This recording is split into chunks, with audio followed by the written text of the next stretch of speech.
Gotta finish dinner.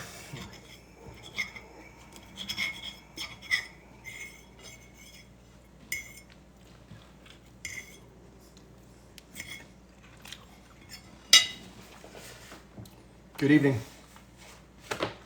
Sorry, I finished my dinner real quick. Sorry about that, guys. Healthy lettuce.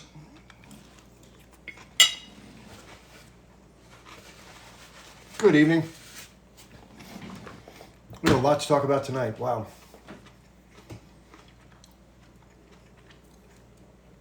If you don't mind, please invite your friends. There's an easy way to do that. The little heart that's up here in the corner, if you hold that for like a half a second, your list of friends will pop up. Hello, Dawn. How you doing? Hi, Ged.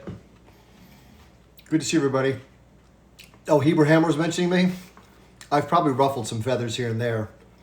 You know, I don't really care for that style of communication too much. But people can see things differently, you know. Like I said, I did a video about this. The lives that I've gone into where there's a pro-Israel person, 99% of the time, they absolutely treat you like garbage. They talk down to you, they interrupt you, they talk over you, they make fun of you, they ridicule you.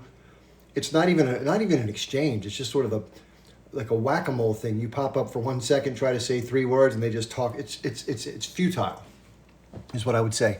You have to have a moderated debate in order to have a legitimate conversation. And even then, I've done videos about this. And this is probably a little more obtuse, to be fair. But in most of the cases when I find it and I speak to somebody who's Israeli, they don't see what I call objective reality. Ben Shapiro would be a great example of this. Excuse me. So Ben is so tied to his beliefs in the importance of Israel and his religion and his heritage and his background. It's such a part of him. It's part of his identity. So he can't objectively get to things without that being his filter. He just can't do it. And I don't even blame him for it, right? You remember, he was brought up like many people in ways that they were completely trained to think a certain way about this issue. And Ben just has never deviated. In fact, he's gone deeper, right? Hey, how's it going? So Ben Shapiro's the kind of person that you can't really have a legitimate argument with because he's not going to argue in good faith, right? You make a point that's irrefutable, he'll switch to something else and say, you just hate Jewish people, right? He does it all the time. As soon as he gets cornered, he goes to the, oh, you just hate Jewish people. That same bullshit escape valve. So I've kind of had it with those conversations. I've tried my best to go in and be polite. There just is no doing that, it seems. So, hi, Michael. How you doing, everybody? I'm just finishing a few bites of my rather healthy meal. There was this mushroom burrito that I saw at the store that I picked up. It's actually pretty good.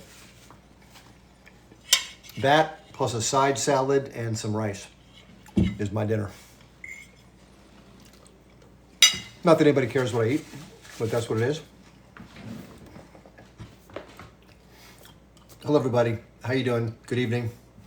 People who are wondering, before people asked, Mellow Bello, somebody's asking me if I'm vegan.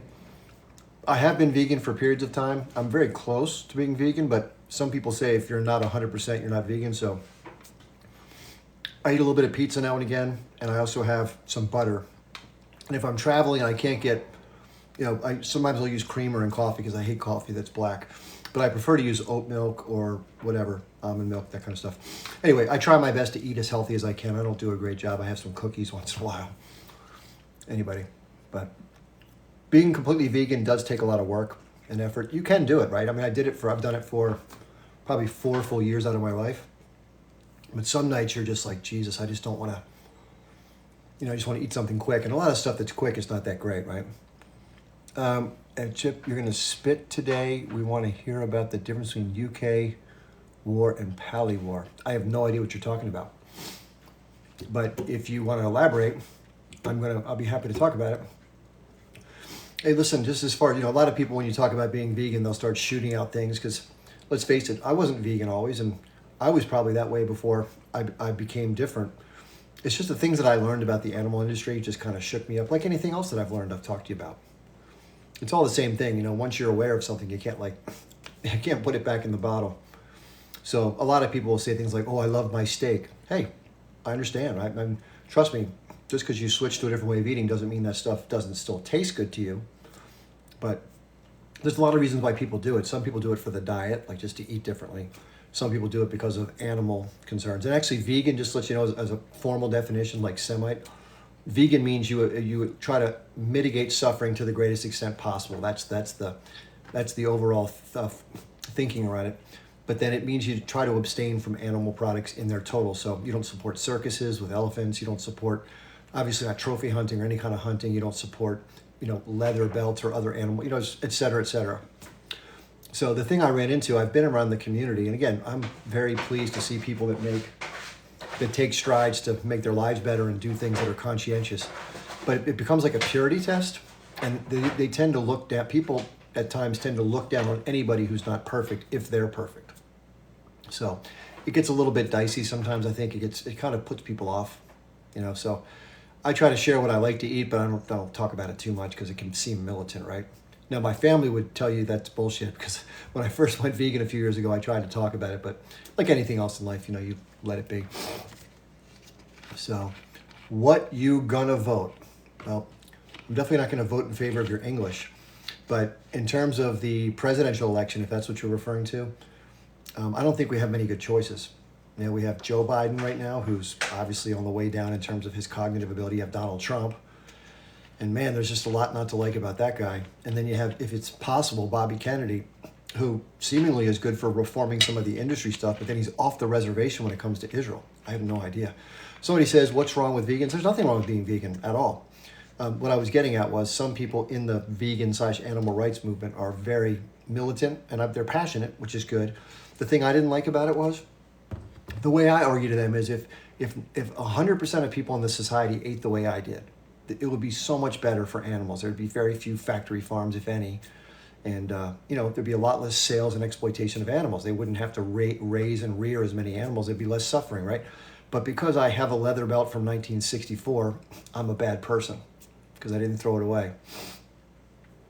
So just to give an example, I think just like with organizing, right? I think purity tests are dangerous because nothing's perfect, right? And you can't expect people to be perfect all the time. For gosh sakes, we all have our peculiarities. Sometimes just getting through the day is all we can do if you're in that spot in your life, right?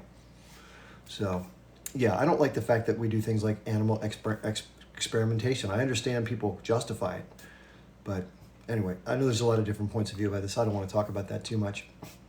But I understand why people want to have benefit humans. I get it. But I'm kind of the person, I don't want to exploit someone or, another being. I don't even like to say something because I don't think, living beings are things. They're just like when the Israelis talk about Arabs and Palestinians as them or those Arabs. I don't talk about mice as them or it. What kind of food are we going to eat? Well, unfortunately, I can't share it through the phone, or I'd happily do so. What my meal is tonight, I didn't quite finish it. It's a really healthy salad, some rice, and what's called a mushroom burrito. I only ate half of it. Figured I'd save the other half for tomorrow.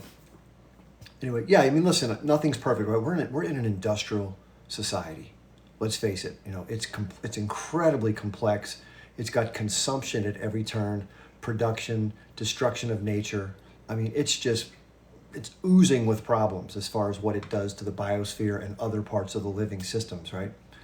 So, listen, I enjoy the benefits of it. So like somebody said, I like what this person said. He said, nobody's to blame, but all of us are complicit. And I thought that was a very good way of putting it. And it probably has its own momentum, right? We're probably none of us, just like this political system we're in, it's very hard to stop. And so is the industrial machine. Because let's face it, most leaders in the world, it's not even a question. They're going to industrialize and grow their economies. It's like, what do you mean? They don't even think about it. So growth, unfortunately, it's not the system, it's the growth of the system that's the problem. So whenever you have a system that has to grow exponentially to pay the interest on the financial system, you're going to have material throughput and energy consumption to match it.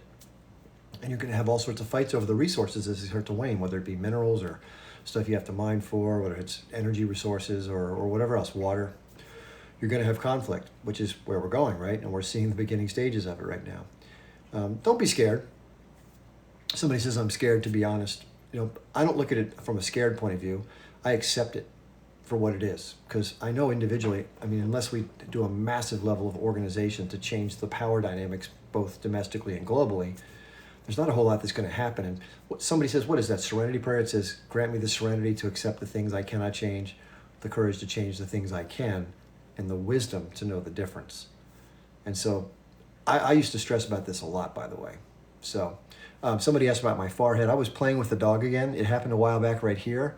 And I was holding a toy, and she nipped at it, and just, it shouldn't hurt me. It's just a little skin nick, but it just hasn't healed up that quickly. So hopefully it will heal. I think, when you get out of the shower sometime and you forget, you accidentally, and you hit it with your towel, and you're like, damn, I forgot to let it heal. So I'm feeling a lot better. For those of you who are saying nice things about that, I do feel a lot better the last week or so. I was feeling terrible last week. So I don't know what the hell it is. This is the problem with Gulf War. You never know what's going to happen next. This Gulf War illness. Some weeks you have terrible weeks. Other weeks you feel better. I don't know. I don't know what the hell's going on. Anyway, so I made a few videos today. I don't know if anybody saw these, but the way video making works, it's hard to force yourself to make one. At least for me. I guess I could make myself do one, but as far as authenticity, they're much more authentic when you're inspired by something at the moment, and you just make better videos. So I wait until something like bumps into me, and then I go. I usually make a series of videos, and then I calm down again. So anyway, I made a couple of videos recently. I don't know if anybody saw them, but I keep hearing over and over and over in these different lives that I go to. I mentioned going to lives that are pro-Israel. And by the way, whoever's in the waiting box, I'm not ignoring you, Hafid. I see you. My format is to go 15, 20 minutes and then bring up guests. So thanks for being patient. Yeah, somebody's now saying that my videos aren't showing up on their what's called your For You page, where you normally get videos that you cycle through. And that's a big problem for people that are either critical of Israel and or, pro-Palestinian, quote unquote. So I know that my lives are being down cycled. At this point, I would have 300, 400, 500 people on a normal live, and I have 123. It's okay. That's why I was going to suggest to the audience, if you don't mind, there's a little heart right up here, and you can access all of your friends by holding that down, and then you can invite people to the live, which I would really appreciate if you wouldn't mind doing it. I do it every time I go to somebody's live. I just let everybody know where I am. Hey, here I am. Because sometimes, for whatever reason, they're not, TikTok, the algorithm's not telling people that I'm whatever. You get the idea. So it's happening not just to me. It's happening to people like Eric Warsaw.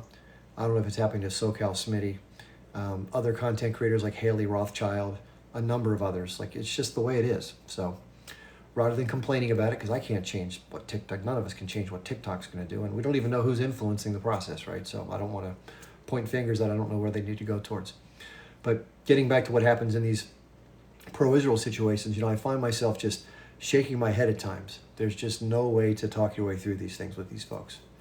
So, but I do object to the fact that they're always making these claims. And again, I don't want to be insensitive because I don't know for sure. This is the point I'm trying to raise. So fair is fair. There's been a lot of allegations of what happened on the 7th, including some really bad atrocities.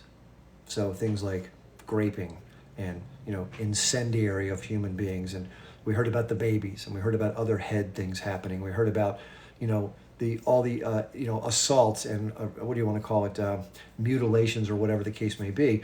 And they're claiming that there's all this video evidence. I keep hearing this over and over again. There's all this, we have all this evidence. We have people that, I just did a video saying, listen, if you have the evidence, put it out. And you can blur out the faces and all the stuff that's, but just put it out there. Now they claim they have. So people have been giving me Telegram channels when I ask for that, and I go check them, and there's no evidence on there.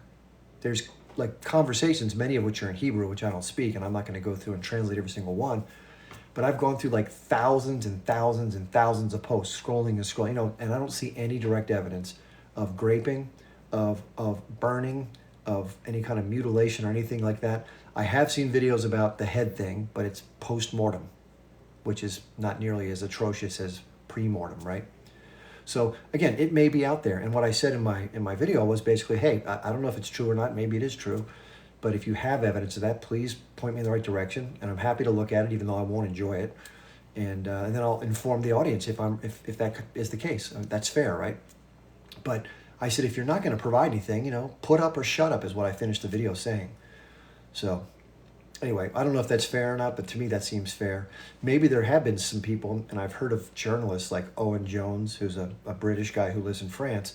They did bring in some journalists who they showed a viewing of the same thing they showed to Elon Musk when he traveled to Israel, which was supposedly a sort of a montage of atrocities or bad, whatever it was of that day.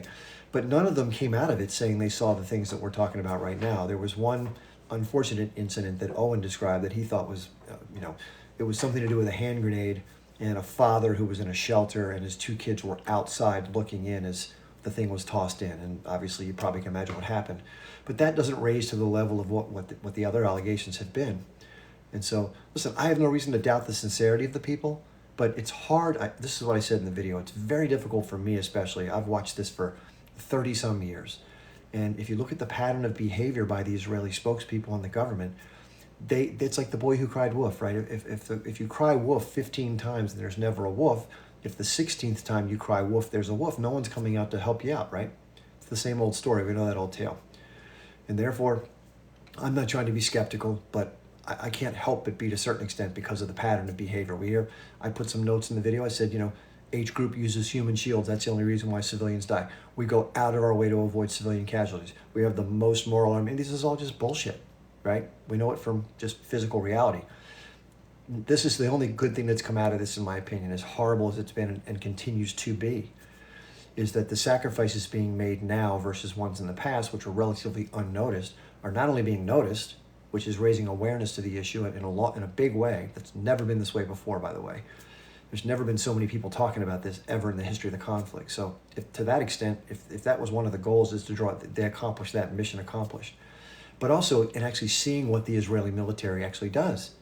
Because they claim over and over all these things we're talking about, most moral army, we go out of our way, blah, blah, blah. And then people are like, dude, you just dropped a 500-pound bomb that was unguided on a residential area and it hit building 3 instead of building 1. What are you talking about? And that's happened thousands of times over and over again. And people are just like, how can you be saying A when obviously B is happening over even the president, for God's sakes, President Joe Biden, which you never imagined he would say this publicly because he's an avowed Zionist. That must just show you the frustration that he's feeling vis-a-vis the Israeli leadership, because he said, stop the indiscriminate bombing. Now, that's an amazing thing for a president to say publicly to a foreign government. So that just goes to show you, if the American president says it, what other legitimization do you need that it's happening? I mean, you would never expect him to say such a thing. I'll have to make a video and put it on there for you guys. Anyway, I do have some videos tonight that I want to go through. One is of Diane Sayre. We'll get to that. But the other one is about some of these topics. I want to show you the ones that I made and let you see them, and you can decide for yourself for what it is. So anyway, I want to thank you all for being here. Please do me a favor. Yeah, that's a good question about Egypt. We'll get to that. Somebody else asked about Quinn the Eskimo. I'll try to slow down my speech. I know I talk fast. My mom always says, slow down. Take a breath. Fair enough. Thanks, Mom. So thank you all for being here. There's about 150 of us here. Nice to have you here tonight. If you don't know who I am, if you've never been to one of my lives before, would you please kindly type the number 1 into the chat? So I don't want to go through my bio if people already know who I am. So if I don't see any ones, while you're doing that, I'm going to take a little nibble on my food because I'm still a little hungry.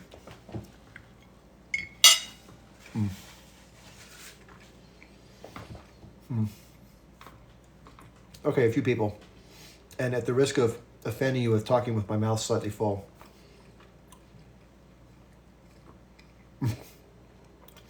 somebody said one time before. Okay, I'll give you the quick down. So I usually don't eat and talk, so I apologize for that for you new. My name is Chip Barnes. I'm an Army veteran. I live in the United States. I was in the Army back in 1989 to 1992, and it just so happened that our unit got deployed to the first Persian Gulf War, which was when the United States Army removed the Iraqi army out of a little Gulf nation called Kuwait. So the Iraqis had invaded Kuwait. We had to get them out, but we didn't go to Baghdad. So that wasn't our mission. But in 2003, the second Iraq War, we bombed and then invaded Baghdad. They deposed Saddam Hussein. So I happen to have learned about the Israel-Palestine situation just out of pure chance. One of my classmates did her senior presentation for our political science class on the first Intifada, which was a huge uprising in 1987. Just the frustration and anger of being oppressed just explodes once in a while. That's what happened. And so I knew a lot of things that I had never known before. Like, where was all this information? My government was telling me a story, but it didn't include any of this information. So it completely shifted my thinking on it. And so it's something I've kept an eye on. I don't know. People say, why don't you focus on other stuff? I do. But this is one that I've known about the longest as far as my awakening to a, one set of facts and then another that came out to be, different. So it's just something that I followed. So anytime there was a book I could get, I read it. Anytime there was new when the internet finally came, because remember, I'm 56. The internet only started in the late 90s. There was a long period of time for like, I don't know, 10 or 15 years where there was no internet. So all you had was books. You either go to the bookstore or you go to the library. I know nobody goes to the library nowadays, right? That's like an ancient thing, the library. Anyway, yeah, it used to be books. So, and we didn't have word processors. They were just starting. I was one of the few people who had a personal computer in 1989. They were just coming out. But you wouldn't believe how basic they are. You would never want to use it now. They had hard drives that were like monstrous. They only held it was just a whole different scene. Anyway, okay, so people are asking about some things. Let me go back and check.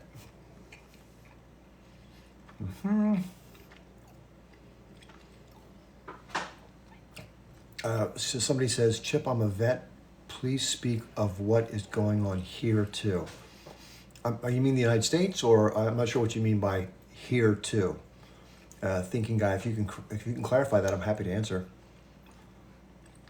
Somebody says they've seen me on other lives. Hey, Nad's Journey. Yeah, that's great. I do periodically, if you don't know, I hop around, and where I can, I try to, even some smaller ones too. Once in a while, I'll jump on, and people are always very nice to me for the most part. When they aren't, it's no fun. Have I ever tried shawarma? No, I don't know what that is, Efron. Don't know. Anyway, so, fast forward, when I got out of the Army, I've mostly been a self-employed business guy for most of my life. I'm kind of in this period of time where I stopped my last business and I've sort of been just working on knowledge-based stuff, research. Don't ask me why. And I didn't really know what I wanted to do next. And so I was really reluctant to get on social media. And right around the time when this unfortunate attack happened on the 7th, like the day before, I started on TikTok. And I'd never been on social media before other than Twitter, which is, just text. So I had 64,000 followers in like 12 days, which was awesome. And then my account got taken down. And so I had to start over, did it again, like 65,000 followers in like 8 days. Boom, came down again. I'm like, dude, this sucks. So it happened 2 more times after that. And eventually I was like, okay, just isn't going to be for me. But then my original account came back. So I have no idea how this all came. I thought it was a joke at first.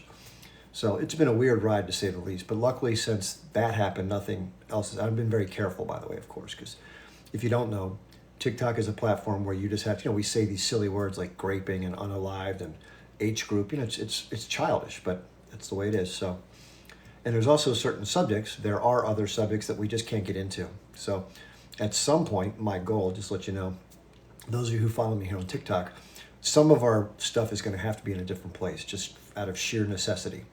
So part of my plan, just to let you know, is to have some of my lives be here, but some be elsewhere, or even part of my life start here and maybe finish elsewhere, or whatever. And I'm going to talk about some of this stuff with the audience. So it's not just me dictating to you. I'm going to ask you, hey, this is what I'm thinking. What do you think? And then go from there, right? That's fair. So anyway, people were asking me to talk about the military here. Sorry, my phone was way up. I don't know why it was so high. Let me see if I get any more questions here. Is anybody still in the queue? Oh yeah, Hafiz. I'll tell you what I'm going to do. I've been talking for 25 minutes. There's a lot I want to talk about, but in fairness to Hafid, who's been waiting patiently in the chat, in the box, let me bring him up, or her. I'm not sure, and we'll go from there. Okay. I'll talk some more though. I got plenty to talk about. Hey, Mehdi. Hey Chip, how are you, buddy? Good, thanks. It's good to hear from you, man. It's always awesome to see you on live, man. Thank you. I feel like you're one of those uncensored people on TikTok who speak your mind, and I feel like you have a lot to offer. Unfortunately, a lot more than some of these politicians. Yeah, I'm And going to talk about that tonight. But yeah, that's a good point. Yeah. well, to be honest with you, a lot of our politicians are paid and what have you and whatnot, and I feel like that's not what we need for our country. And I feel like there's a lot of things that you say that make a lot more sense. Not that I'm just gaslighting, but there's a lot of things that you say make a lot more sense than some of these people who went to school for for some of these things, you know. And I feel like a lot more people need to be hearing about you and what you say. The reason is you speak a lot of truth, and I just wanted to say that I really love to see you on live speaking about these different matters, about Ukraine, about Palestine, about about what's going on. And I feel like a lot of people in the world are missing that within their daily lives. And as you can see, like you noted earlier, and we know your lives used to get a lot more. And just because of the censorship that they censor when people say the truth, I guess it makes it a little bit harder for other people to understand. So for the small people, or for the people that are here, I just want y'all to know, man, this guy is a smart dude, and anything he says, you don't even have to take it to the bank. Deposit it. Like, you don't even have to take the steps to take it to Yeah. the bank. Thank you, but I, not quite. It's always good to double check, you know? No, but I'm telling you, like, I know when people speak from the heart, and I know when people speak just from out of just, there's some people who say things that, you can't even put it into a scale. So like what you say is like, man, I really love it. And I asked you earlier about the UK war and the Pali war, and I just wanted your share of view on why it's different for us to see the UK war, and what's the difference that we're seeing between seeing the UK war and seeing the Pali war. And I just wanted you to further elaborate on why our president, Sleepy Joe, I'm sorry for the people that like Sleepy Joe, but why our president Sleepy Joe just he says that Ukrainian lives matter, and that they're facing resistance, and that they are heroes, and they are this, and he sends the aid, and he sends. But when it comes to the Palestinian lives, I just don't feel like he comes with the same energy. And I just want you to further elaborate, if you may, let us know why is it that we, just the media coverage factor of it. And I just wanted to better get an idea from you, if you may, please. Yeah, I'm happy to do that. Can you you mentioned something, the way you framed it, I was a little perplexed. You said the UK war versus the Pali war. Can you clarify what you mean by that? Um, I, as in the media coverage that we get, and the American support that our president wants us to have, is in such a way that is so propagandized that we are only to help Ukraine when it doesn't matter as much for the Oh, I Palestinian. thought you said the UK. You meant Ukraine. Oh, yes, sir. Yes, sir. Yes, sir. And I thought you UK said is. UK. I apologize. Yeah, I misheard you. No, and UK and America are in Yemen right now as we speak, and they want Yeah. us to go into war with Yemen. And I literally do not want that to happen, because I have a lot of friends who are in the military in America, and I'm like, I feel real bad about the situation that they're having to face deployment into a country that unfortunately is not, where Americans are supposed to be. So I'm afraid of war, period. 100%. I'm opposed of it. I say we stop the war. It's horrible. I'm Yeah. opposed of it. But I just want to know from your point of view on, what do you think about how our president is handling the situation in Ukraine versus how he's handled it in Palestine, and is he giving the fair amount of attention to the Palestinian lives that are being lost, compared to the Ukrainian lives that are being lost. And I just wanted you to, like, maybe get your idea on it or take on it. I just want to learn from you. Like, I really do want to know your take on it, if you may, please. Fair enough. Good question. So, okay, let's look at an example from one of the spokespersons for the Biden administration. So, the national security spokesperson is John Kirby. I'm sure we've all seen him on TV. And in one instance, there were discussions a week earlier about the children in Palestine that are perishing. And, he just sort of nonchalantly said, war has consequences, whatever. And then a week later, they were discussing the children in Ukraine that had been harmed, or innocent civilians. And he started to tear up. and couldn't speak for a second or two until he was able to continue the press briefing. And I don't know if that was crocodile tears, but people noted that difference. Why is it that our the person who represents our National Security Council, why don't they care about one group of people because maybe they're brown skinned or Palestinian, and another group who are more European and more Caucasian, right? Good question. So that's indicative of one, just from looking at the behavior, not even in the language. But in terms of Biden's handling and the entire Biden administration's, attempt to do what they're trying to do in Ukraine, I mean, you really have to get back to the why of it to understand it. There's always two reasons in terms of the angle, just to share this with you on a broader sense. So yes, there are issues that affect the nation state, the future of the American thing, like our country, and its military, its government, stuff like that. But then you have the accompanying issues of who benefits from a strategic sense, both with resources and business and economics and long-term, who benefits, cui bono, right? And the two are always tied together. In most cases, very rarely are they separate from each other. So there are some U.S. strategic interests at play in Ukraine as well as in Israel. And they're pretty obvious in Israel, more so than in Ukraine. So let me start with Israel. I talked about this like the first 2 weeks into the conflict. Why does it matter? So what does Israel serve the United States? Like, why do we care? Why does our country care? Not that we care. Why does the country care? And one more differentiation. This is obvious, but I'll say it just for put it out there. The population of a country, the vast majority of citizens, and the way the nation states leadership act are often completely different, right? We see that in Egypt. We see it in a lot of countries, right? So especially in the United States, we're seeing a big gap now between what the broad majority of people want as far as the ceasefire versus what our government is doing as far as not applying pressure on the Netanyahu government. Clear enough. So in terms of Israel, obviously it's a physical landing spot, right? If you have resources to go into combat, like in World War II, the United States and its allies, they had to land on Normandy in France with full fortifications from the German military. We lost thousands and thousands and thousands of soldiers and vehicles and troops and everything. It's difficult to try to land under a defended territory. Israel provides an open and welcome spot in a very key region of the world where there's a lot of resources and a lot of important things for the future of any empire, including the United States. So it's just a physical piece of terrain to operate from. In addition, because of its strength militarily in the region, it acts as a deterrent for things to get too far. It's like the policeman on the beat. It's like the big brother kind of overseeing stuff. Now, there's a weird mix of variables because of all the animosities and history. But in essence, it's the only nuclear armed state in the region. Right? It has a very strong military that's mostly backed and funded by the United States for the previous reason that I mentioned. That's why they do it. They don't do it out of sheer love.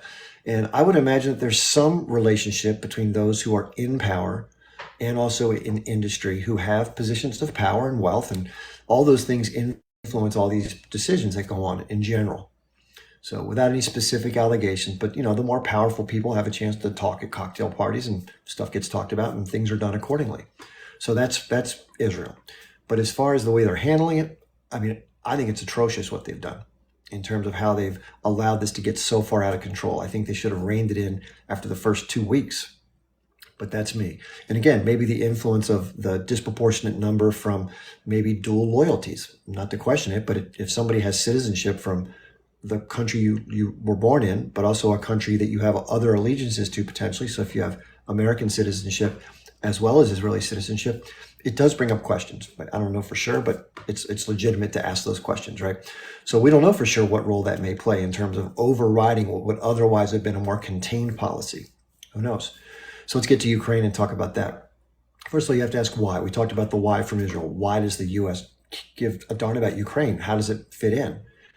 Well, there's a long story to it, but I'll just accelerate to the very end of the story. So NATO has obviously had a big growth of states that have been incorporated into NATO. 15 more than were supposedly promised that wouldn't after the end of the Soviet Union in 1990. So that's an encroachment towards a major power. Russia's a major power. They're nuclear armed. They got a big military. They're a big boy. So they don't want to have anybody threaten their survival, just like the United States doesn't want to. The United States won't let anybody who's an adversary anywhere in the hemisphere. That the Soviets tried to bring missiles into Cuba, and the U.S. still maintains a naval blockade of Cuba to this day to punish them for having done so and to control the island. It's unbelievable. So imagine this for a second. If China convinced a province in Mexico to arm themselves and to join a military alliance with China and provide the military support, training, background, and potentially missiles to be located there, do you think the US would want to stop that? Yeah. I mean, they wouldn't even let it get past the first thought, right? They probably would stop it if they found out through intelligence that it was even being discussed, right? They'd probably launch some sort of preemptive thing, whatever. So here's the point that Professor John Mearsheimer makes. He's from the University of Chicago. If you haven't checked out John Mearsheimer, please do. He's a great political scientist and, sort of like, kind of like what I do a little bit, but he's way better, obviously. He's been doing it forever. But I learned a lot from him. So it's called big power politics, right? So nations who have their own interests, just like the US, but other nations have their interests. And some we get along with, many we don't. So why does Russia matter? That's the key point. So the backstory you have to understand is that things were different in Russia after the fall of the Soviet Union until 2000. What was different? So a guy named Boris Yeltsin was the leader of the country, I think from 1994 till 2000. You can check the exact year. But during those years, there was an unwinding of state-owned industry in the former Soviet republics, but especially in Russia because Moscow was the capital and there's just a lot of industry in that part of the previous, inside of what's now the Russian Federation. So a lot of capitalists, Western corporate-minded individuals, and these oligarch types swooped in and took advantage of the transition from what were state-owned resources to now privatization that was happening. And the citizens were issued certificates that would be eventually like for stock in these companies, an ownership share. But a lot of the capitalists swooped in and they knew people were desperate for money, so they would buy them for a fraction of their value. And then they would now own a large stake in these companies by basically getting them for pennies on the dollar. Pretty shitty, huh? So under Yeltsin, when the cat's away, the mice will play. We've heard that, right? Well, he was gone. He was out to lunch drinking all the time. So these capitalists came in and basically set up shop in Russia and completely subverted what was a state-run economy into a private one. And what do capitalists do? Once they get their foot in the door, they start to squeeze labor. They start to cut costs. It's what companies do in capitalism. Well, unfortunately, the workers in what was now the Russian Federation and elsewhere, well, they're taking it on the chin. They used to have a state guaranteed wage, state guaranteed benefits, state guaranteed pension, right on down the line, because that was just how no one was super rich, but no one was destitute, right? Well, that started to change. And towards the latter years of the Yeltsin administration, people were falling off of society. They were basically impoverished by these changes. And also you had a bunch of oligarchs that were sucking up resources like a vacuum cleaner, right? So it was like a free-for-all. It's like a feeding frenzy. Yeah, I can say that twice. A feeding frenzy for capitalists. So Yeltsin handpicked Vladimir Putin to be his successor. He was a former KGB officer. He was actually a taxi driver in Moscow for a number of years, if you can believe that. He's nothing like he's described in the US media and elsewhere. It's all a big joke. It's really sad, actually. But be that as it may. So what happened when he took power? Well, it takes a little time to get your footing as a president of a big country like Russia. It's a big thing to run a country, right? So it took him a little while to kind of figure out like what the hell was going on, but he figured it out pretty quickly. And he realized that people were getting screwed, Russians. If you don't know much about Vladimir Putin, he's a very staunch Russian nationalist. And what that means is he's looking out for Russia's interests first and foremost. He's very, very much, like I guess you'd find somebody in other countries that are just very strong patriots and they just won't allow anything to happen that's going to harm their people or their country. And that's the filter through which he sees the world. And he's respectful, by the way, more so than you'd ever believe in terms of diplomacy. But he's a strong guy and he doesn't BS around. And it's Russia first for him. Now, in that vein, he'd been watching what had been happening with the US and NATO and the expansion of the NATO bloc. And it is what it is. Promises were made, promises were broken. And so he's watching this sort of creep towards his western border. Ukraine borders just to the west, where all of the invasions that have ever happened in the history of Russia have come through that corridor because it's warm enough, quote unquote, and it's flat enough for large mechanized troops and other, horse-driven to come in and do their thing. So it's a key strategic place for them to defend against attack. That's one thing. And then secondly, Georgia, which is a small state that also borders, with Abkhazia and South Ossetia, on a little bit to the south and a little bit to the east of where Ukraine is. And Putin saw what was happening. So he noticed that the U.S. was trying to work over Ukraine. They had a lot of money laundering going on there. There was a lot of interest, a lot of backdoor deals going on. It's still that way. It's a very corrupt place. But the stage wasn't completely set yet. The U.S. was still figuring out how to do its thing in Ukraine. And I know I'm going on about this, but you have to know this to understand the bigger picture. So if you don't know the demographics of Ukraine, this is really, and it makes sense, right? So you have the border of Russia. In fact, let me pull up a map because I don't want to tell you this without a map. Let me see if I can just get a map of Ukraine and Donbass. You search that up, Chip. Can I tell the people who are watching that Chip here is discussing the differences between the Russia, like why Joe Biden is handling the situation the way he is, and the Yeah. strategic points of why Russia is important and why Palestine and stuff is important. Just for the people that don't know what he's talking about. Yeah, thanks. If I'm missing the comments, I apologize. I'm not doing as good a job of that. So here's the region. If you don't know what it is, this is to the right where it's gray is the Russian territory. And then to the left where it's sort of, lighter and where the orange is, that's Ukrainian territory. And this is the eastern portion of Ukraine. If you go to the west where my screen stops, you have Poland and the other Warsaw Bloc countries to the west. So there's a big demographic difference that none of us were told about in the United States between the people who live closer to Russia, which are these different regions called Luhansk to the north, Donetsk to the south and west, and of course the Crimean area down here. We've talked about where Crimea, by the way, is right about here, the whole peninsula. I mean, you can't see it, but I can pull it up. Yeah, you can see it right there. See Crimea? So you can see these regions. Let me get it focused better. So you can see that's all of Ukraine. And then you can see Zaporizhia, and you can see Crimea. And these are all the areas that the Russians currently occupy. So let me see if I can blow up this map. It may be helpful to blow up this map right here. That's better. There we go. So this is what happened. So why does Russia matter? This is the key thing to understand. So these same oligarchs that had been in there for the feeding frenzy under Yeltsin were basically told to go packing by Putin because they were basically taking advantage of the Russians and the people there. And there's video of him actually going out to factory owners who were thinking about shutting down factories because they were trying to save money on staff and stuff like that. And he said, listen, come sign this document that you're going to reopen these factories. These are people's lives, like 26,000 families. You can't close these down. If you don't sign here, I'm going to have somebody else take them over for you. And so he forced these oligarchs who were none too happy to do the right thing by the workers. Can you imagine that happening in the United States? A president forcing industry to do something to help the working class? It's unthinkable, but that's what Putin did. So he's not the monster that people make him out to be. That's absurd. Okay, now, has he done things to stay in power? Sure, he's not a cupcake, but he's nowhere near the monster that we get here about. So look at the regions here in orange, and then Crimea. Now, if you don't know what happened, there's Kiev, the capital, and most in the center of the country. Then you have Lviv and then Poland right over. There's Lviv on the border, and there's Poland right there. So what's different about the people in the eastern part of the country versus the western part of the country? Well, these people are closer to Russia, so they're Russian speakers, and they're more ethnically Russian. And if you don't know, Crimea was gifted to Ukraine by Khrushchev in 1963. So it was technically part of Russian territory. If you don't know, there's a naval base right here called Sevastopol, which is Russian sovereign territory, just like Guantanamo Bay is in Cuba. And it's the only warm water port in the Russian Navy.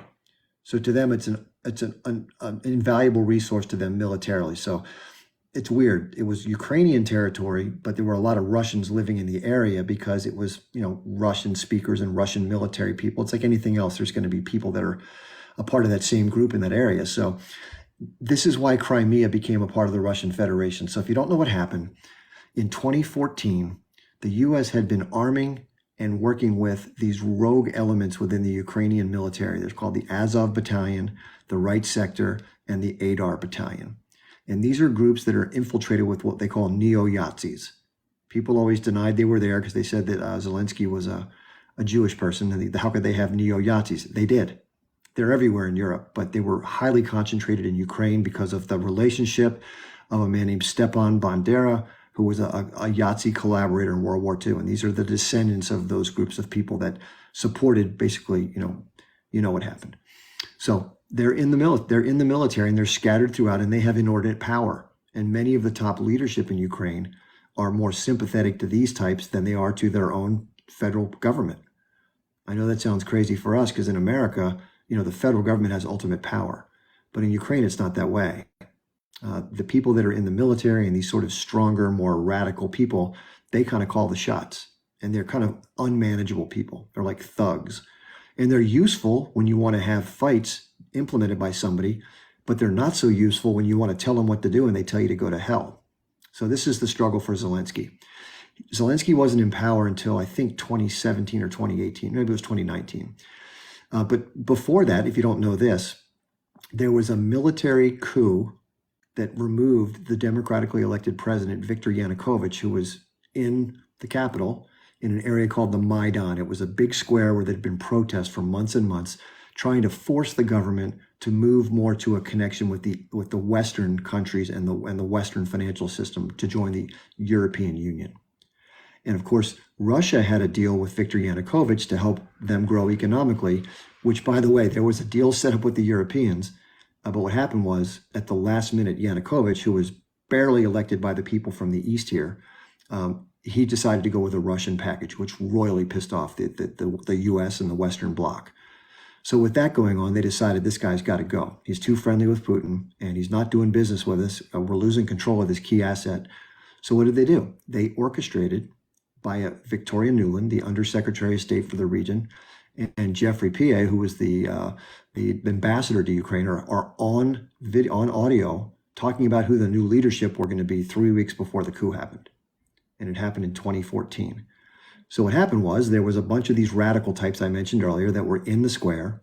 And what they did was, in conjunction with American leadership, I won't get into details, but you probably can figure out who, they orchestrated the unaliving of 106 people, including police officers and civilians, in the protest area. And then they made it appear as if it was a repressive move by the existing government, the Viktor Yanukovych government. And so the crowd went ape crap. They went to Yanukovych's house and were literally screaming with pitchforks, figuratively. And so he fled the country. He went to Belarus, which is just to the north. I don't know if you can see. This is Belarus right here, right there, Belarus. So that's where Yanukovych went. Well, they picked the hand-picked leaders. So the U.S. changed the government forcibly through a coup in 2014. Now, we talk about Crimea. Right after this happened, Crimea decides, wait a second, now Crimea has a large Russian population, Russian-speaking and ethnically Russian because of Sevastopol and because of history. Because remember, it was Russian before it was given to Ukraine. Therefore, it has a lot of Russians. So they immediately, now this is contested, by the way. A lot of people will say it was a sham referendum. They held a referendum, and it was like 96% or 94% in favor of seceding from Ukraine and joining the Russian Federation. And then the Russians brought additional troops in to secure the area after the referendum. Some people say the referendum was done at gunpoint. I don't believe that, but that's the claim by others. So they say that Russia, quote unquote, annexed Ukraine illegally. Others claim that there was a referendum and the population agreed to join the Russian Federation. That's still disputed from different parts of the international community. The West basically rejects it. Other countries accept it. But as far as it goes, possession being 9/10 of the law, it's Russian territory right now. Now, what Russia has done since the war started, what happened with the war, and this is the part the U.S. doesn't tell people, and this is the sad part. We all thought that Russia one day just decided to come in and set up shop in Ukraine and take stuff over, right? That's what we were told, unprovoked entry. That's not at all what happened. From 2014, after that change of government, until 2022, all of these Russian-speaking people who live in these regions, these people started bombing them with artillery. And they were doing things very similar to what we're seeing in Gaza. Residential areas out the yin-yang. Okay? So that happened for a total of 8 years. And in those 8 years, they lost about 15,000 civilians. And they were begging Russia the whole time, please come help us, please come help us, please come help us. We're getting slaughtered by these people. Well, Putin didn't want to get involved, just like the Arab countries don't want to get involved now, right? Very similar thing. You don't want to deal with refugees. You don't want to deal with all the cost, the damage, the political, all these things, the repercussions, basically. But what happened was the U.S. kept arming the living crap out of the military. And they weren't a NATO member. But if you don't know this, when somebody joins NATO, they have to buy all the weaponry to fit into NATO. So it's interoperable with the other NATO units. So what the U.S. was basically doing was taking our taxpayer dollars through these disgustingly egregious appropriations and they were buying NATO competent weaponry to basically outfit the Ukrainian military as a de facto member of Ukraine, even though they weren't of NATO, I'm sorry. Even though they weren't an official NATO member, they were pretty much armed and situated the same way. So what happened was these people keep moving out. The more radicals I talked about were leading these charges. They were setting up shop in these regions on this side of the Dnipro River, and they were basically sending artillery into these regions and unaliving a lot of people. There were skirmishes on what's called the contact line for periods of time back and forth. These people got arms from Russia, but no, and maybe some military advisory, but there weren't like Russian troops, at least. Some people allege there were, but I don't believe there were many, if any at all. So this is going back and forth for 8 years.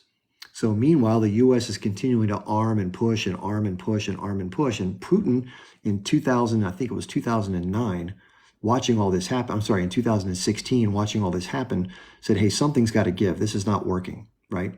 Putin wants to set a red line because you cannot set up shop here on my border, just like the U.S. wouldn't want Mexico, right? With China. He put that out there as a proclamation, like, listen, no, it's a red line. I'm not letting you do it. So the U.S. basically said, F you, and ignored him. So they went up to Belarus twice to try to resolve this peacefully, asking for more autonomy. This is the Russians, the Germans, and the French met up in Belarus to talk about this. It was like peace accords. And what they were arguing for was give these people more autonomy and don't force them to adhere to the central authority of this government that's been forcibly switched on them when they voted for one guy and the guy they voted for got kicked out, right? So, by the way, I'm ignoring all the comments. I apologize, but I'm just going to town here. So this is the back and forth that's going on. This is the real backstory that we weren't told. The people over here are staunch Ukrainian nationalists, especially the ones that are the hardliners I told you about, the neo-Yazis. These people are Russian speakers and Russian nationalists. This central government that was co-opted by the coup d'etat started putting more stringent rules and regulations on these territories, saying you can't use Russian, you can't speak Russian in schools, all these things to try to remove their ethnic identity and their natural way of being, their cultural identity with their Russian connections. Basically trying to put the screws on them, what it comes down to. Forcibly assimilate them into the country based on the new leadership. Well, they resisted. Just like we're seeing, guys, it's all the same stuff, right? So what happened was these people keep sending in the bombs and these people keep dying. And then what they started to do was, and this is what prompted the invasion, Putin saw satellite pictures of them massing troops, starting to move towards this region. So he massed troops here, here, and up here in the border between Belarus and Russia. And what they did was they said, hey, if you don't back off, we're coming in. Both of the peace accords, by the way, were put in place, signed by both parties, and then this party violated it. And they couldn't control the Yazis. The Yazis said, F you, these people need to submit to us or they got to go. It sounds very similar, right? So the central authority, Zelensky, could not control these Yazis. And no matter what he said to try to do the peace accords, they wouldn't listen because they just wanted to get rid of these people. They didn't believe they were real Ukrainians. So that prompted these Yahtzee people to start massing troops here, and Putin sees the massing. He's got his troops along here, and he decides to go in first. So they move troops in to try to take over Kiev. They figured that if they could take over Kiev, it would make the management of this problem much easier than they could withdraw later once they secured these territories. That didn't work. They were pushed back unexpectedly, and they orchestrated that part of their attack terribly. Fair enough. But the incursions that have since happened in these regions, the Russian military has prevailed. There's been a lot of unaliving of both sides. But you can see this is all Russian territory. Now they annexed. Look at this land bridge from here all the way down to Crimea. And this is Odessa over here. So they're thinking they're going to come all the way over to Odessa and then continue over to a small sliver of land in Romania. But we'll see if that actually happens. So and the reason why Russia is only occupying this part of the territory is because that's all it cares about. It wants that buffer. It doesn't want to have the U.S. putting missiles in place. And so far it has what it wants because Moscow is like right up here, not too far away. So that's what's happened in the war. And we weren't told any of that. We were just told that this madman one day decided to come in for no reason because he wants to take over Europe, which is absurd. So now you understand the backstory of Ukraine. Now, why does it matter?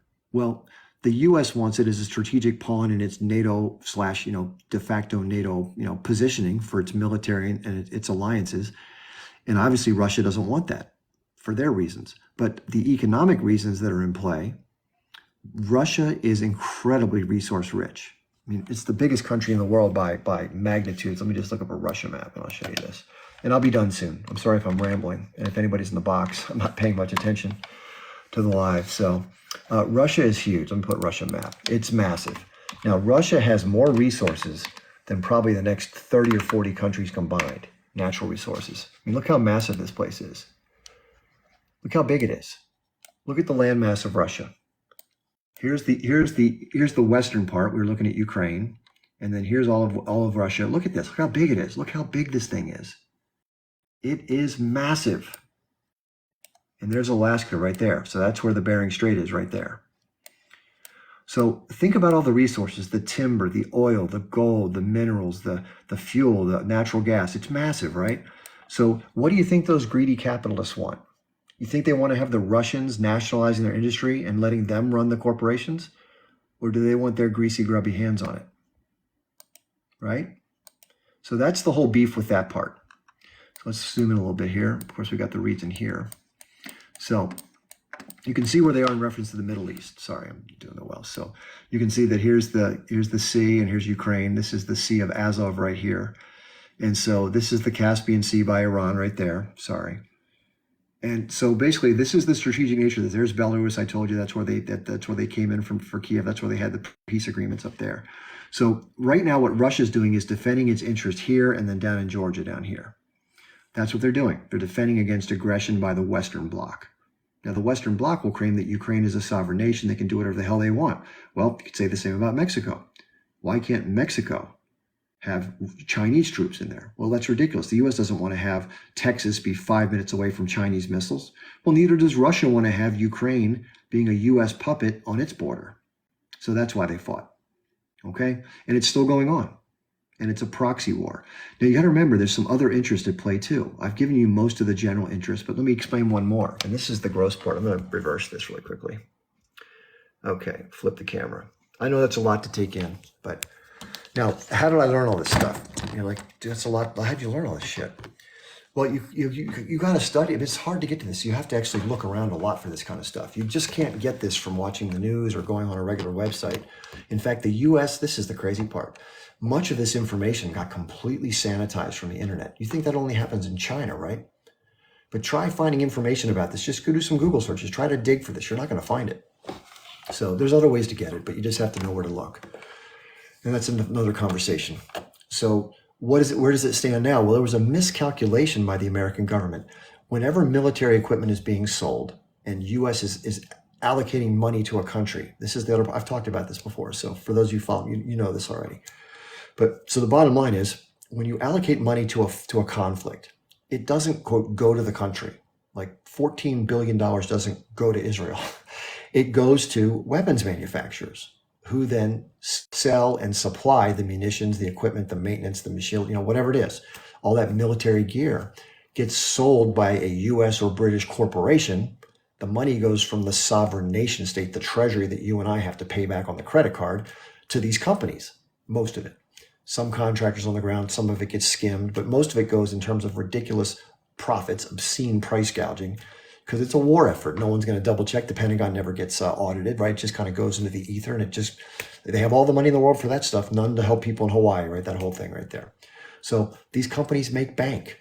Now, who owns these companies, right? McDonnell Douglas, Raytheon, Boeing, General Dynamics, Northrop Grumman, the whole nine yards, the whole happy gang. Who owns those? Well, the biggest shareholders in the world, the richest people on the planet, own most of the shares in all publicly traded companies. So people say, again, I don't have proof of this, that war is a recycling. It's a money laundering operation, in that the money that gets allocated from the Treasury by the Congress then gets cycled through corporations who keep the profits, and therefore it's a money laundering operation, which is kind of sad, right? So that's been happening to us in record numbers recently, and it's been obscene, right? And we're just watching with no ability seemingly to stop it, while we have this broken political system. It's heads they win, tails we lose in terms of stopping this stuff. And the game goes on. And there's just no accountability for it in any way, shape, or form. And there's nothing we can do about it, right? Or at least it seems that way.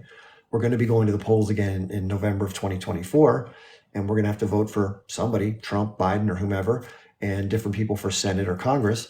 But are we going to be able to tilt the balance to change these? Probably not, right? Maybe not ever, it seems like. So these are bigger issues. But the question is, how has Biden handled this? So getting back to that question, horribly, because there was a huge miscalculation in trying to set up this quote unquote bullying operation after the 2014 coup. The US figured if it just did what it did indefinitely, it would be able to wear Putin down. Why do they want Putin gone? Because he's the one guy standing in the way of all of these things that need to be done strategically as well as financially within Russia. And they're a big opponent, right? They're an adversary. You don't want to have a country with who's an unfriendly leader who has an arsenal that might use it, right? So if you can get a more compliant vassal state type of leader, which is the goal that every nation state, as far as the U.S. is concerned, they want their interests. Look at the Arab nations, great example, right? So those are the strategic interests and the financial interests in play, and others. But in terms of what's driving it now, what happened? Well, the miscalculation was they thought they could outlast the Russians. They could degrade them down. Lloyd Austin, our Secretary of Defense, said publicly that our number one goal of being involved in Ukraine is to degrade the military strength of the Russians. He said that in public. I don't know why these guys say this stuff in public. It's pretty stupid, but obviously that's what's going on. The goal of which being to make the population angry about the loss of their citizens in the war, to try to overturn the government, to try to create a better path in for these various reasons I mentioned. That's what's at stake. And you may think, well, that's pathetic, man. What about the Americans? What about us? Why isn't it it's never been about us, nor what is going on in Israel about us, nor what is happening in any other situation about us, the people. It's all about a cadre of transnational global elites who I refer to collectively as the sociopathic serial accumulator class. And I've done videos about this ad nauseum. You can check them out there in my library. So that's the stage that we're in. And the question is, this is big stuff, right? It seems so far out of our control. It's like we're living our daily lives and watching this aghast, and you hear about this and you're like, you feel like you want to crawl into a hole, right? It's like, damn. And the more you learn about international, politics and the big chessboard of the geopolitical landscape, it's just very discouraging in a lot of ways. But, do you want to know? I mean, sometimes ignorance is bliss, right? You're like, I don't want to know any of this stuff. Like my mother doesn't want to know word one. She wants to be happy in her ignorance, which I respect. It's a good choice. But I like to say, if you put your head in the sand, you're going to get your ass kicked, once in a while. So I hope that answers your question as far as that goes. I think because of the inflation, the failed foreign wars, just the sheer incompetence of handling the Israelis and watching this carnage, and all of the problems that are going to be coming up. And I think Biden has no chance of being reelected unless the election is something improper happens, which I can't control that at all. I can't predict that. Does that answer your question? Hey, Chip, I just wanted to say, man, hey, thank you so much for giving this question the time. And I really, really enjoyed learning and understanding a different point of view of it. And up until today, I did not fully understand the Crimea situation and the full backstory to it. And I think I'm not the only one saying this. To say that we have all been fooled by the media propaganda, and we've listened to the Russiatopia that a lot of our members have decided to listen to. And I think that you clarified a lot, and I think you helped me understand a lot more. And I do thank you for your educational time. And for those who were witnessing what you were talking about, man, this is some important stuff, because if you understand the Palestinian struggle and you understand the human struggle all in one, history repeats itself every single time, whether it was in the British colonies, whether it was in the Arab states, whether it was in Russia. History always repeats itself.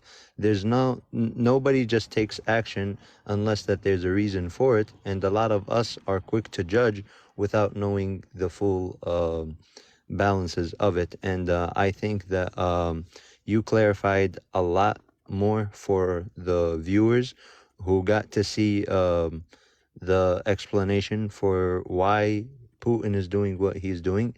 And he's being definitive of his land, just like the Israelis are being definitive of the fact that the H word are gonna make their existence just suddenly disappear.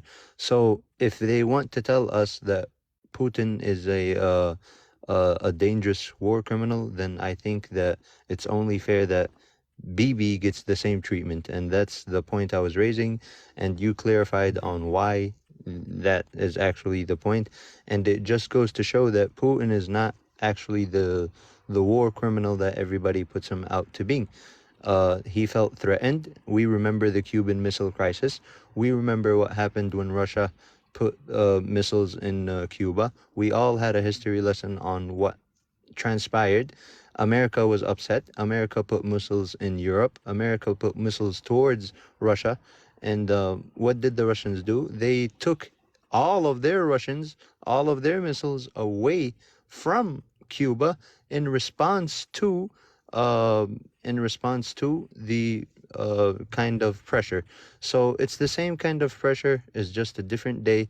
So we need to understand why he feels the way he feels before we jump on the side that's giving 147 million without Congress's approval to Billion, war machines. billion, billion, unfortunately. Yeah, good points. Thanks for coming up. I appreciate it, Hafid. Those great questions, and hopefully we got to explore that. And again, just to let you know, um, again, there's biophysical reality, like the Russian troops did this. And then there's the interpretation, one of which I shared tonight. There are different views of this. Obviously, from the Ukrainian standpoint, there's a completely different view. From our State Department, completely different view. And it's fair to disagree on some of these points. Again, I try to be as down the middle. I'm from America, so it'll be more important for me to side with my country, but it tends to follow the same playbook. So once you kind of understand the playbook, you start to see a lot of similarities with how it's implemented. It always tries to start as easily as possible. It's like it escalates over time as far as the difficulty of trying to get that compliant leadership in place that makes life easy. It kind of greases the skids for things to work militarily and financially for the oligarchs and the security state. So it doesn't always work. And when they're not able to get it done, quietly through non-governmental organizations and politicization, trying to change the dynamics on the ground, then they step it up. And they step it up. And eventually you see things like what happened in 2014 in Ukraine, because that was the only means necessary. They tried other means, it didn't work. So there's always this going on. Listen, let's face it, the U.S. has contingency plans for every place on the earth. This is what they do. This is how the whole departmentalization works for the State Department and the three-letter folks. And their goal is to try to better things for our interests. And Britain has their version of it. Israel has their version of it. So do the Russians.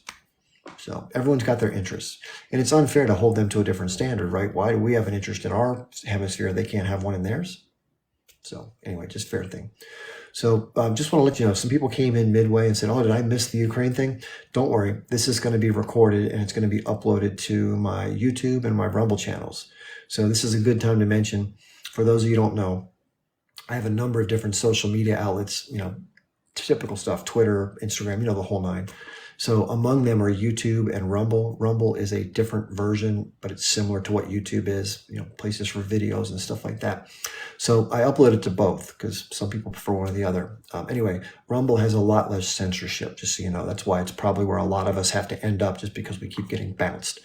So, but anyway, the way you can access that easily is through my Linktree, which is in my bio. It's a little thing that says Linktree Chip Barnes with a little chain link next to it. Now, if you're outside the United States, you won't see that. I don't know why, but they've removed it from my profile. So I've written the text for the Linktree link in my bio. You need to type that into a web browser and hit enter. It'll take you to the same page.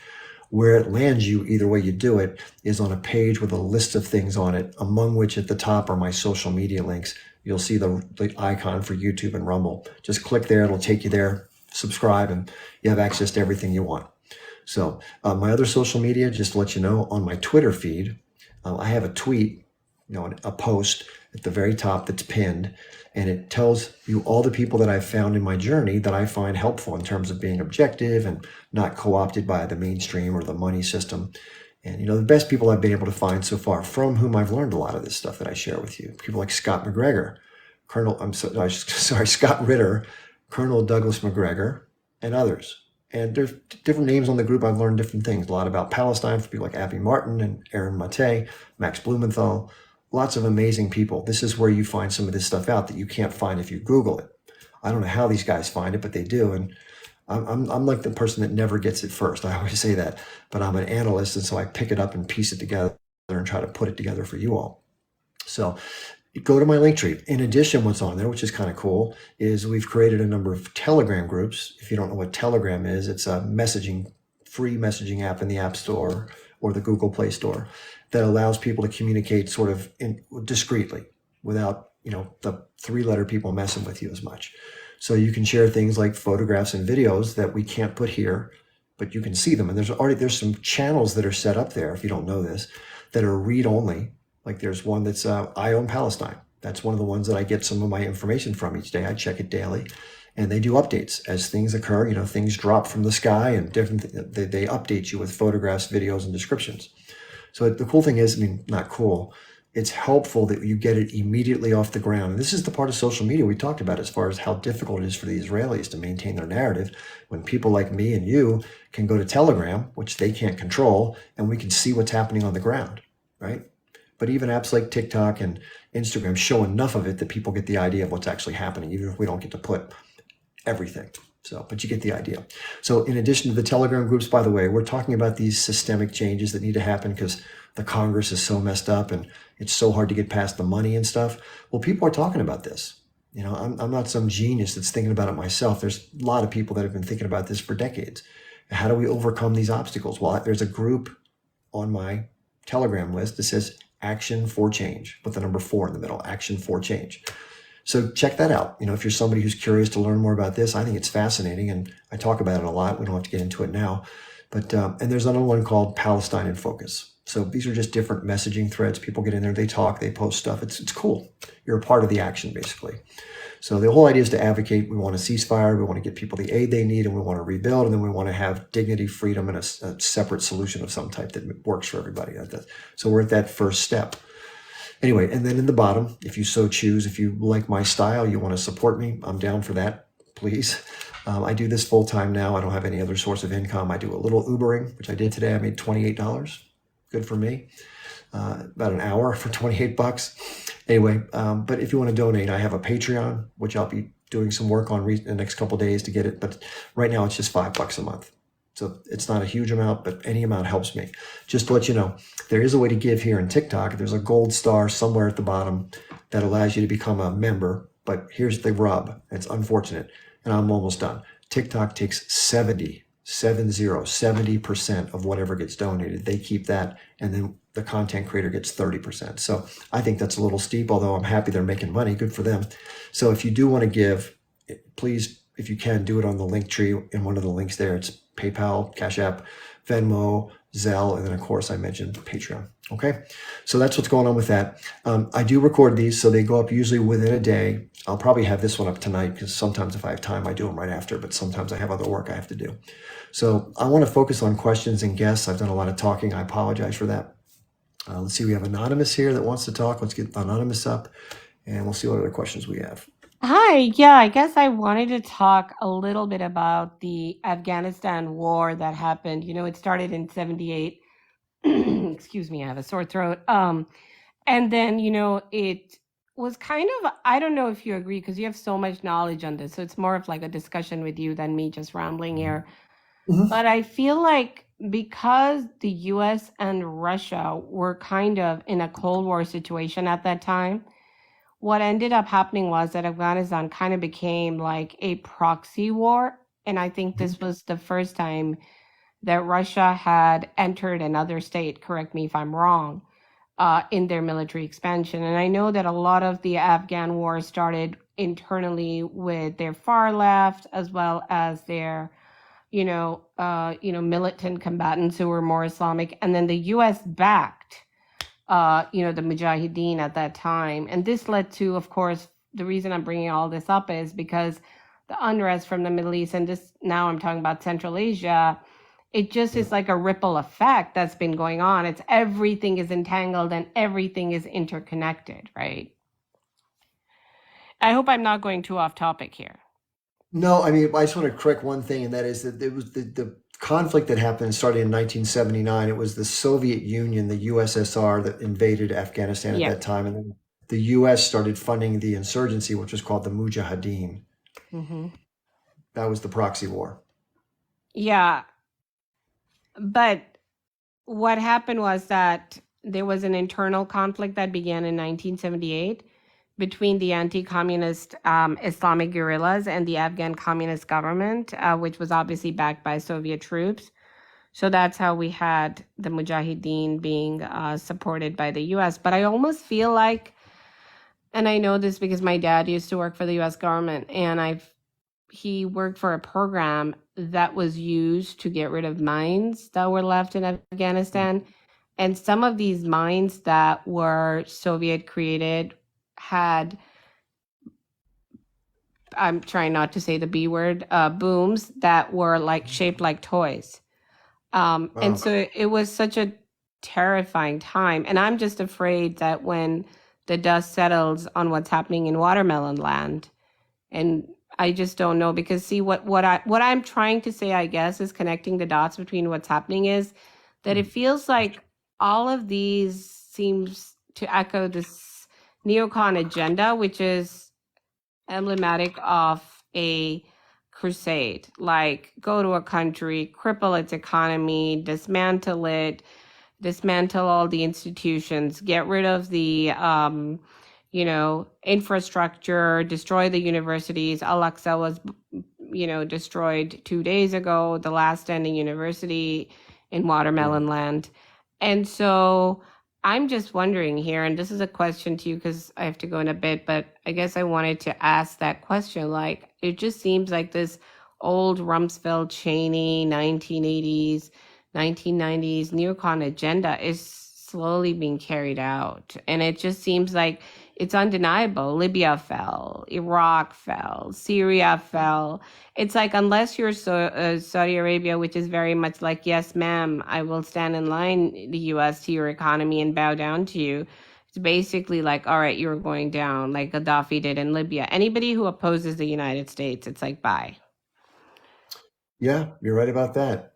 So how did you know so much about this? So you said you had a family member that was either from there or fought there, or No, my father worked for the US government. okay. So that's how I read up about it, because he worked a lot in, he worked for humanitarian programs that tried to get rid of the mines in the 90s that were Yeah, left there in the 80s by the Soviet shelling. I got you. Yeah. Yeah, it's impressive what you know. I just want to give you a congratulations for being so up on stuff. Good for you. Have you read Three Cups of Tea? No, I have not. I think you might enjoy it, because if you want to learn a little bit about the stories on the ground of what happens once the boom booms fall, Okay.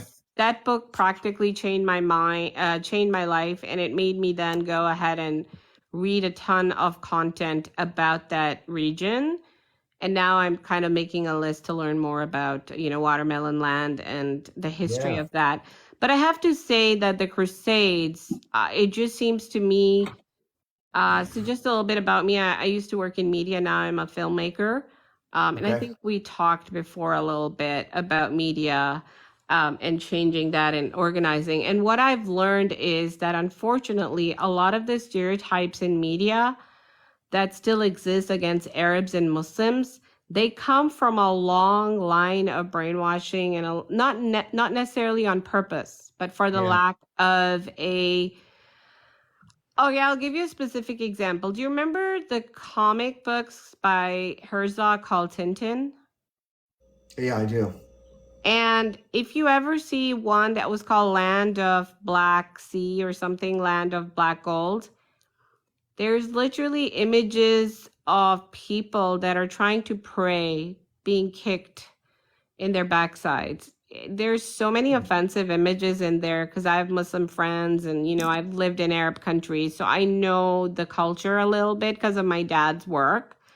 Okay. But seeing that, just because I grew up, although I'm American, because I grew up in those countries and I saw, everything, made me realize how pervasive it was. So when I was in college, I did a whole study on how Muslims are treated in media. And there's a professor that I met through my work. His name was Jack C. Shaheen.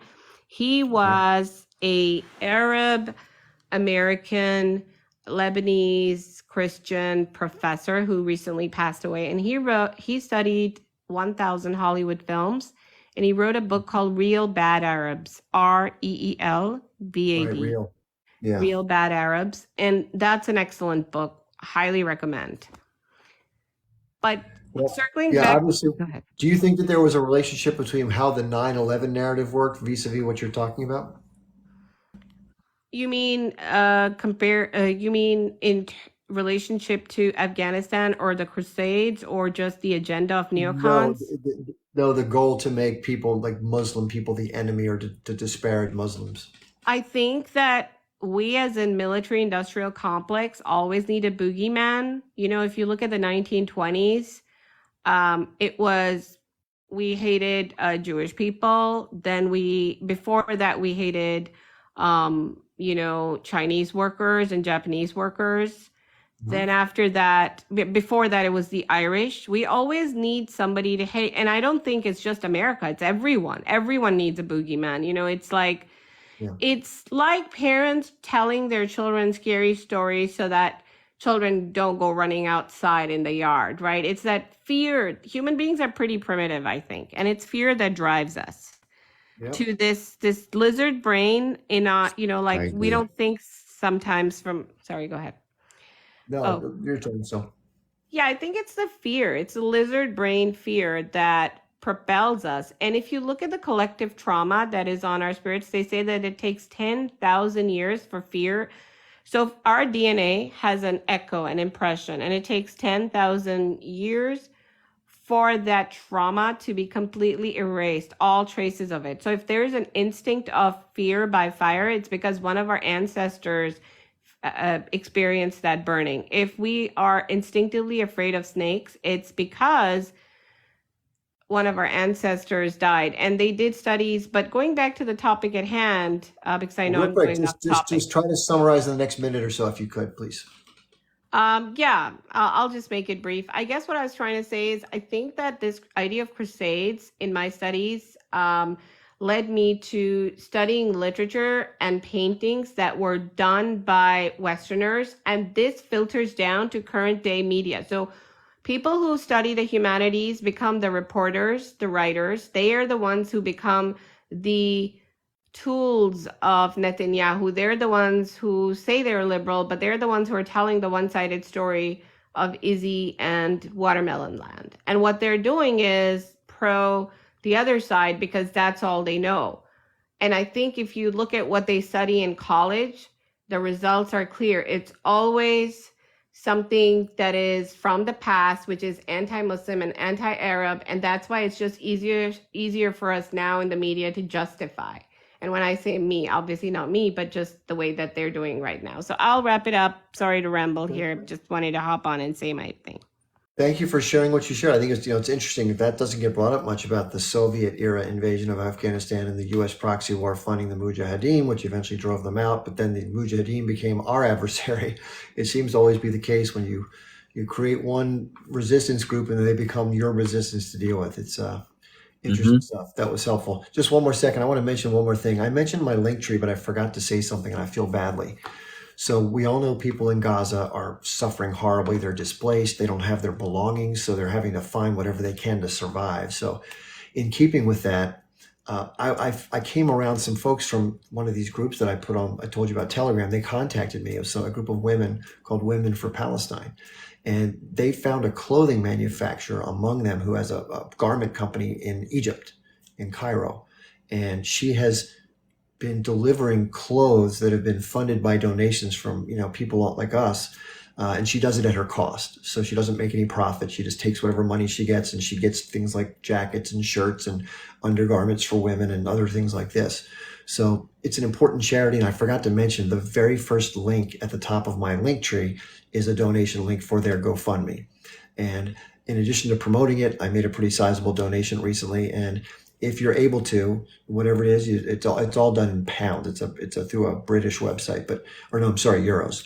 But basically, if you can make €2, €5, €10, whatever it is, whatever you can give, wonderful. They're nice people. And I did verify. The reason why it took me 2 weeks to get back to them, because they were pushing me like, Chip, well, I had to do my homework and make sure this was legit, right? That's only fair to you, my audience. So that's why it took longer. And here it is. So it is legit. Some of their things are getting into actually to the people, which is awesome. So, and then earlier today, somebody asked me about Quinn, speaking of Egypt and Gaza. If you don't know who Quinn is, his name is Quinn the Eskimo. And a couple of months ago, he had been goaded into going to Gaza by somebody. Somebody in his comments said something snarky, like, well, if you went there, you wouldn't last 24 hours. So he's like, okay. So he traveled down there. Now, he couldn't get into Gaza, but he communicated with some people, and he's in Cairo, Egypt. And today he's put a video out showing them loading the aid trucks, the ones that go to the Rafah border crossing and then go into Gaza to take aid to the people. So there is some aid getting in. It's not the fallacy, it's not nothing getting in, but it's nowhere near the number of trucks that were normally going into Gaza on a day in, day out basis. It's such a small number. And the Israelis have an inspection process that makes it even more difficult. So it's silliness. 2 U.S. senators went down, Jeff Merkley from Oregon and Chris Van Hollen from Maryland. And they said, this is absurd what the Israelis are doing. So it's just more of the same. I hate to say it, the bullshit, right? It is what it is. But that's what the world's up against right now with these people. Okay, we still have a guest here. Thanks for waiting for that. I want to make sure people were aware of that charity. They're doing great work. Yeah, listen, this is oh wait, is my mic on? Hold on. Yeah, we can hear you. Give me a second.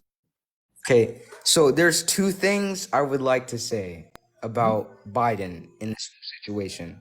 Now, Okay. I'm not even in a, but I'm fully aware of what this man is doing. If I had the opportunity to sit down and have a one-on-one conversation with him, I'd ask him, 1, what is he doing on Epstein Island? And the second thing, sorry. I'm not trolling. I'm just sorry. I do this a lot. Okay. Glad you're laughing. That's better than crying. Yeah. Yeah. The second thing I'd ask him is, what is he doing with our America? Because if you look at the current state of America, it's not doing so well. And part of it, most of the reason is like just him alone. Like, I don't really see, like, okay, look, I don't support any president, right? But this guy right here, Biden, our America is over as it is right now, man. Look, I'm not into politics or anything. I'm just, I don't like this. I don't like Biden, When it comes to the election coming up, assuming that it's Joe Biden and there's Donald Trump and perhaps Robert Kennedy, or it could even be Nikki Haley if something happens to President Trump, is there anybody among that crowd that you're encouraged to vote for that would do better than Biden?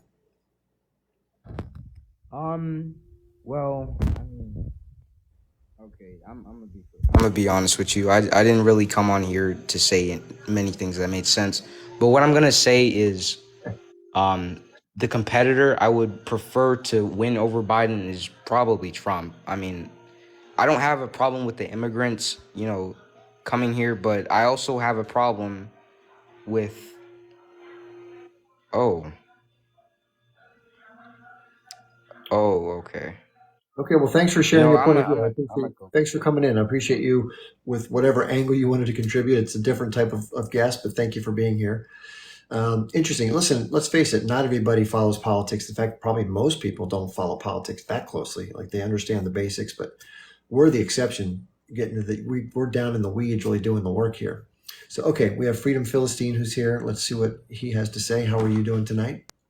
Good. How are you? Thanks for putting that video up, Chip, because a lot of people don't see how disgusting a lot of these people really are. And they show their true identity when they do that, and how they are. They're just supremacists. They think they're above everybody else, and they should do what they want to do, and nobody else can say anything to them or try to stop them. So When you say the video, though, can you just tell the audience what you're referring to? the video of the Israeli panel that you did earlier, where every single one of them was saying, yeah, we should unalive them all and not leave any of them there. Oh, you're talking about like the guy that was the older millennial and that guy Nick and those folks. Yes, yes. Yeah, they're pretty bad. They're pretty bad. Yeah, they're pretty bad. They're pathetic. They're very, very pathetic. And, it Yeah. just shows the ideology that they're being taught at a very young age.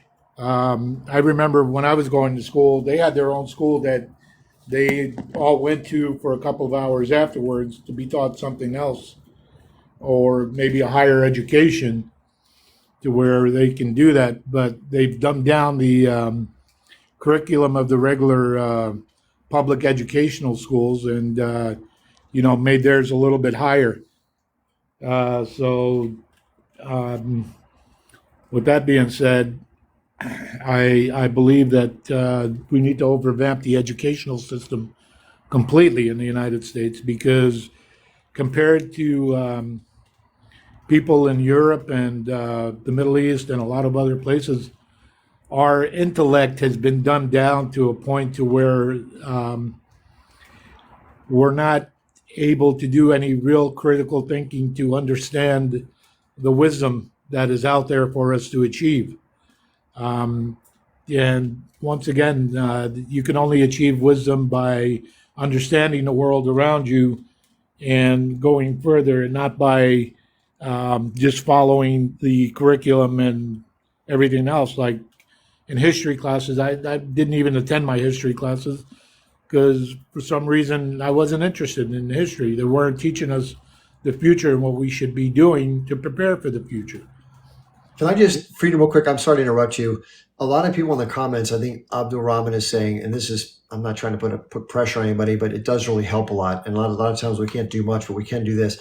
If you could please tap on my forehead, you could even aim for this little nick that my dog gave me. But what it does is it drives the likes up and it helps bring more attention to the live. And the other thing you could do if you're open to it is up here on the screen, you'll see a little heart next to my name, little baby heart. If you put your finger on that for about a full second, a list pops up of your friends and you can invite people in. So if you enjoy my style, you're liking the conversation, I'd ask you nicely to please do as much of those two as you could. Thanks. Please continue. Yeah, so once again, I just sincerely feel that we need to revamp the educational system here in the United States because they're basically dumbing down the general public in a majority or in a sense. Uh, and they're just being trained and to work the fields that they're in and specialize in those fields, but they're really not trained on the geography of the world and uh, everything that's gone through. And I believe a lot of history has been falsified just to keep us in that narrative of what they're pushing through to us. Uh, as they say, it's his story, and he who wins the war writes the narrative. So, we don't see any of the movies showing American natives as being peaceful or anything of that nature. They just show them be attacking them and unaliving them, and it was a good thing to unalive them and stuff like that. Like I said, it's a very, very vicious cycle that we've been taught, basically. So that's about it. That wraps it up for me. Okay, great. Thanks for being here. I appreciate that. Yeah, things aren't great in a lot of ways. And remember, the American Empire is at about getting close to 250 years old.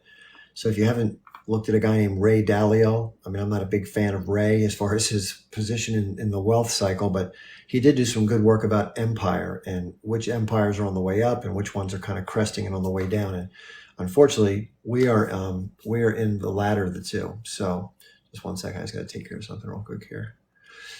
So we're in the latter stages of empire. So if you don't know what that means, it means that things like, the local population gets the short end of the stick, while the wealthy class and the militarism gets a lot of the benefit of the expropriations. You see what's happening right now. It's just textbook examples of what's going on with money overseas to Ukraine and Israel and elsewhere. And who gets that money? We talked about how that money gets cycled, right? And who gets the bill? The U.S. citizens and the Treasury we get the credit card bill in the form of the national debt. Every year there's a deficit in terms of what we spend versus what we bring in. And that added up over the number of decades is the national debt. And it's just soaring. It's at $34 trillion and growing with no end in sight. And just the interest on that debt is over $600 billion a year and growing quickly because the newer debt gets issued at higher rates because rates have gone up. It's not good. So there's no way there's going to have to be some sort of financial reset. And plus the dollar, we know this, the dollar internationally, people are moving away from it, and rightly so. We've had a tremendous position of privilege for many, many decades, and that's going to go away. And so we're in for a tough sled at best. That's why I'm saying it's so important that we organize, because we're going to you have to make the landing as best it can be. Otherwise we're going to, you know the idea. It's not too good. Okay, we have another guest here, Jax. How you doing, Jax? What's happening? Hi, how are you doing tonight, Chad? Good. Did you hear what happened at Columbia University? Say again. What happened where? I'm sorry, I might make sure my mic is away. Did you hear what happened at Columbia University? No, I did not hear what happened. The IDF Oh, soldiers. I did hear about this. I don't know the details. Tell us the details. I did hear about it loosely. Yeah, they sprayed them with skunk spray just for demonstrating. I mean, doing a protest there at Columbia University. I am so dumbfounded by this. I just received a DM, and I was just like, how is this not all over the news today? It was like shocking. Well, that goes to show you the Western corporate media and the influence that the Hezbollah/Israeli machine has on what goes out to the public. So, but can you just tell the audience specifically what happened, by whom, to whom? Well, it was. I could pull up the actual information. Hold on one second, because my daughter just walked up to me. But I will pull up all the information for you in just a second.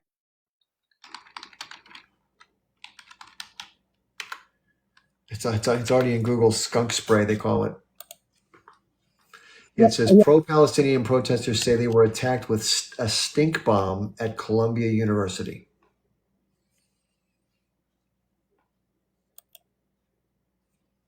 Yeah, they call it another article calls it a putrid chemical at a rally. It doesn't say, it says worse than raw sewage.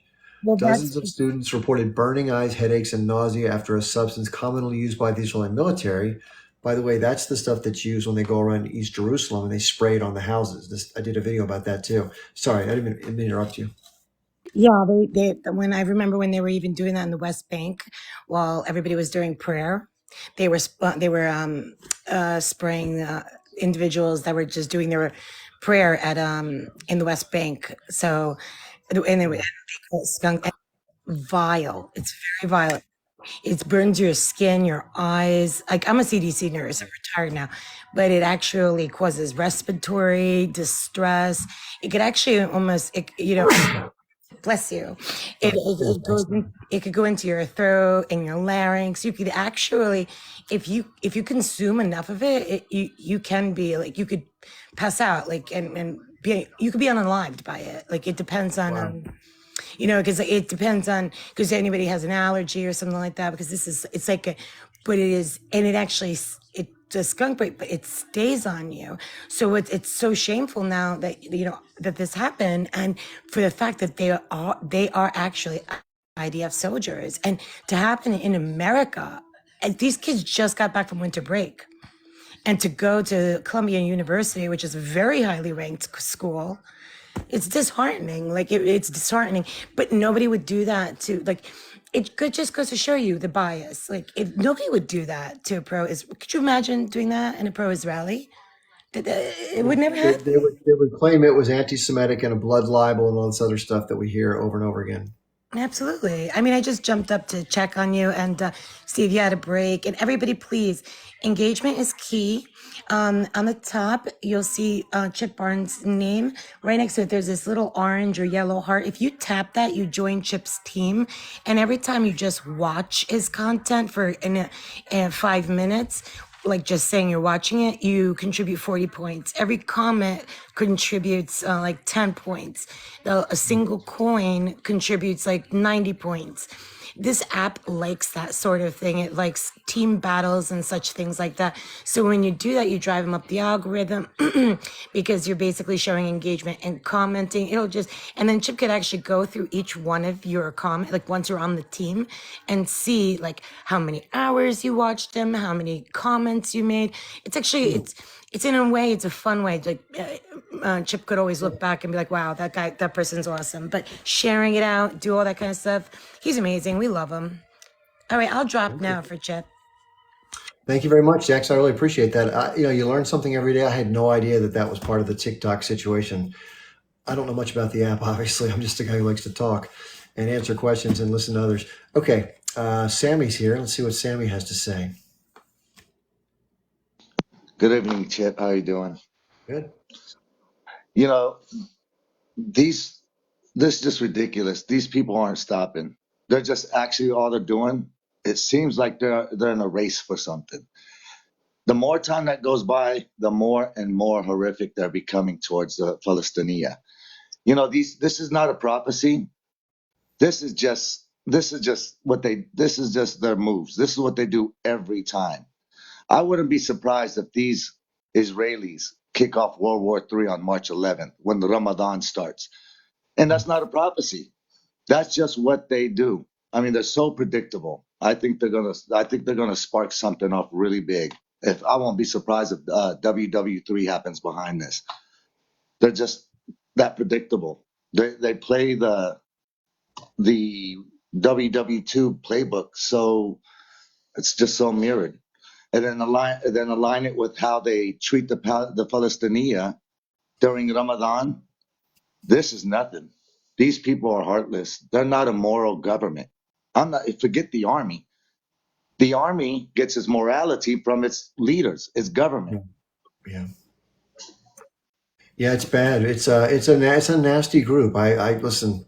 I didn't always know everything about the IDF and the government. I was studying the conflict, but the more that I've learned over the years, everything I learned just makes me sicker and sicker by the minute. It's disgraceful, and it's supported by my country. That's what really gets me is that I can't believe that our tax dollars that are going on our credit card and all the munitions and the weapon systems and all the support militarily and politically, it's coming from our government. And I don't support that under any circumstances anywhere in the world, much less in a situation where people have been oppressed for this length of time out of no fault of their own, just because some bunch of British and Rothschild folks got together in a backdoor deal and decided to steal half of somebody's land and send them packing. It's just disgusting.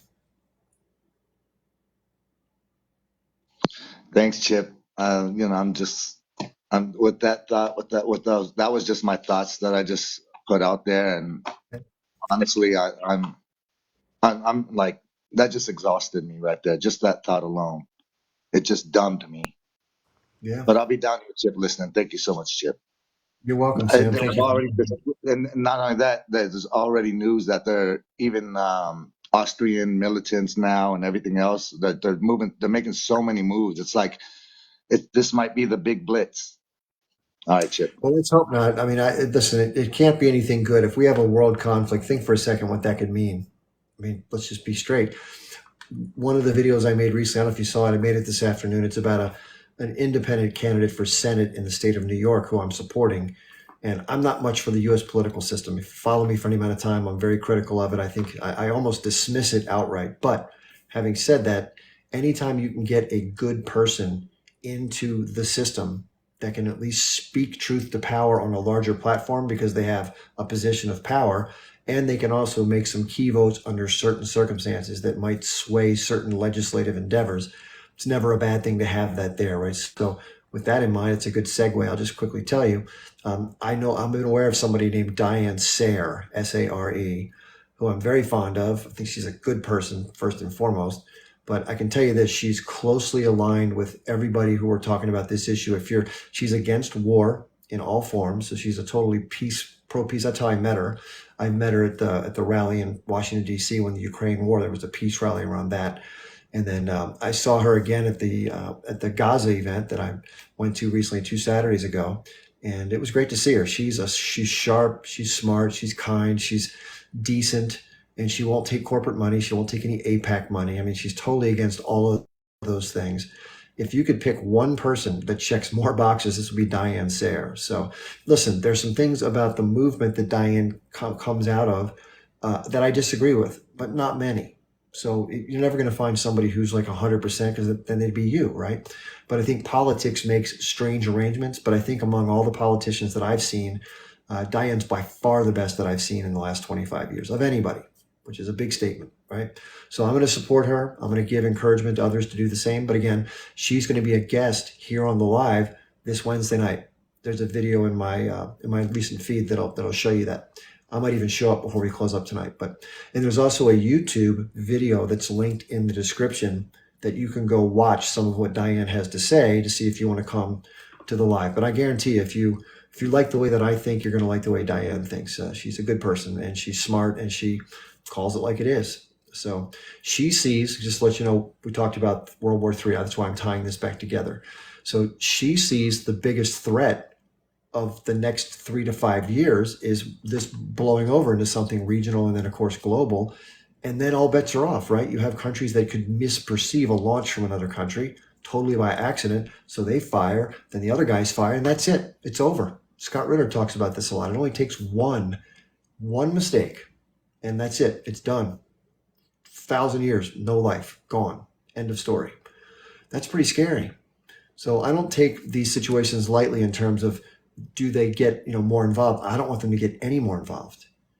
I think the U.S. should have forced a peaceful resolution of this a while back and forced the hand of the Israelis to stop doing what they're doing because it's horrific. And it's actually irresponsible in terms of these broader issues that I'm bringing up. And it's reckless, in my opinion, what's being done. And it's thoughtless, it's selfish, it's self-serving, which is unfortunately right in line with the personality characteristics that I unfortunately see exhibited all too frequently, even in these lives, which is sad. You wish people would lean on their better angels. Okay, Nader, who is somebody who I have a lot of fondness for, I appreciate him, and I'm looking forward to hearing what he has to share.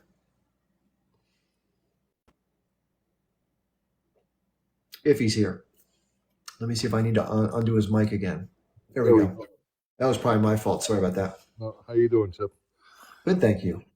Hey, I was just walking my dog, and like you do, and I was listening in. And first, I just want to say, it's a little repetitive, but I appreciate you. I was thinking about you today. I was at an event in DC, in Arlington. Yeah, I saw that. It was a book club or something. There was somebody speaking on a book thing. Yeah, it was Linda Sarsour, who is Sarsour, who's an activist, pretty popular activist, and she was there at Busboys and Poets, and hopefully when you come down to DC, we're gonna have to take you to one of their locations. Nice restaurant. Yeah, I've actually been up all of their locations in previous types of things. Okay, good. Yeah. So we'll have to meet up. I think that's a great place to meet up. Yeah. And so I was just thinking about you while I was there, and I stood in line at the end, and I wanted to pick up a book and have it actually signed to you, and and then we ran out of books. She ran out of books. We were like the second to the last in line, but we're going to. And I told her, I said, you need more books. But good for Linda. Good for her. Yeah, no, she's awesome. But I just want to say something about what Sammy, who was up here earlier, what he said when he said it was a race. He said it almost seems like it's a race, and I feel the same way. It is a race. I mean, it's almost like they know that the tides are changing, that everybody's awakening around the world, and that they have a limited amount of time to do what they want to do. So that's what they're doing. They know that the world sees that it's wrong. They know that they are an apartheid state. They know that they're calling for ethnic cleansing and that it's a genocide.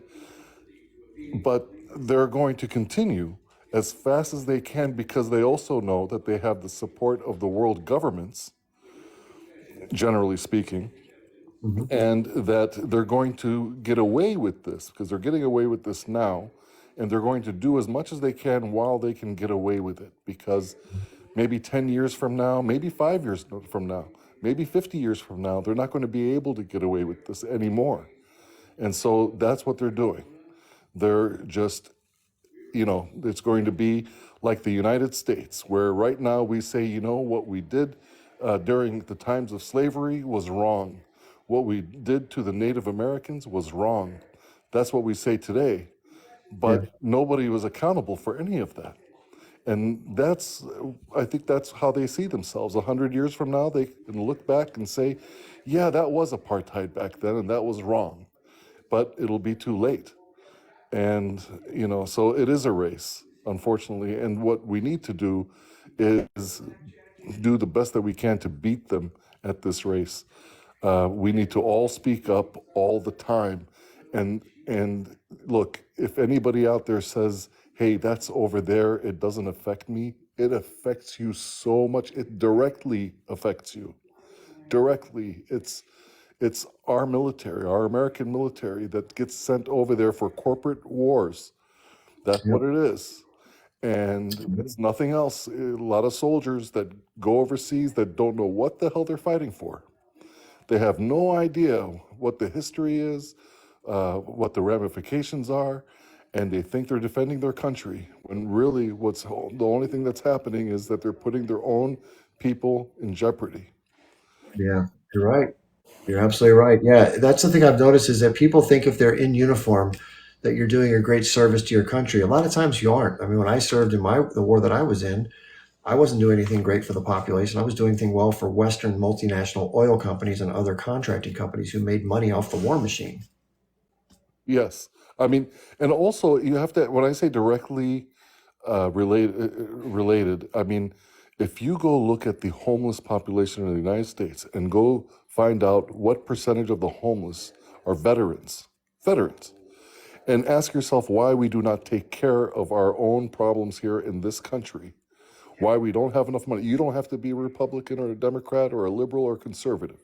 You could have your opinions about welfare in this country, whatever it is, but know that anything that you disagree with, if you disagree with the welfare system, know that we're paying for a welfare system overseas.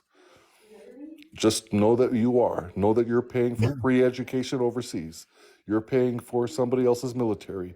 You're paying for somebody else's housing, and you're not even considering here in the United States your own people. So it doesn't matter what your political leanings are. Just know that this directly affects you. So before you agree to pay your tax dollars to go overseas, realize that there's a lot that is needed here in America. And realize that the one that's being oppressed, so many around the world that are being oppressed, are not even asking you for your tax dollars. It's amazing to me that it's Israel asking for your tax dollars. The Palestinians are not asking for your tax dollars. They're just saying, we just want the occupation to end. That's it. Yeah. That's all I had to say, my friend. I wish you the best as always. And I'll drop down for now, but I'll be listening in. Thank you. Yeah, thank you, by the way, for thinking of me with the book. That's a nice gesture. I really appreciate that. Well, we're going to get it to you, though. Thank you. Okay, fair enough. Glad you got to see Linda. That's great. Have a good night. You too. Yeah, if you don't know who Linda Sarsour is, she's a very outspoken activist for Palestinian cause as well as just Islam causes. She's upset a lot of people with her staunch advocacy, which I think is a good thing. I kind of feel the same way about what I talk about. Okay, we have My Land. I think it's My Land Palestine. And John. Hey, good. Hi, how are you? Good, thank you. I'm good, thank you. Where you from, first of all? I guess he I got live me. in the United He just jumped in front of me. Okay, go ahead. Oh, I'm from the United States. We'll take turns, John. I'll get you in a moment. From the United States. I mean, it's not a problem, Chip. Hey, Chip, I just wanted to thank you, man. I've been watching you a little bit. I've been on social media for about 20-something years, fighting long before TikTok came on. I'm a Palestinian. We used to fight on Facebook with different groups between Zionism and Palestinians, and it was mainly through typing. I lost 3 Facebook accounts, and it's difficult to lose a Facebook account next to the way you could lose a TikTok account. It's very, very simple. But I wanted to thank you from a Palestinian whose home was taken in Sheikh Jarrah, and my grandfather's home was taken in Sheikh Jarrah, along with the men in the house were basically arrested and imprisoned by these Zionists. My grandmother dragged me from prison to visit uncle, father, and grandfather, to the point where she passed away of a stroke at age 58 from the grief. Her son was sentenced to 125 years by a military Zionist court for being the first Palestinian to do an operation against the so-called State of Israel after the so-called Six-Day War. He was part of the Popular Front for the Liberation of Palestine long before Age Group was, came into existence. This is in the late 60s.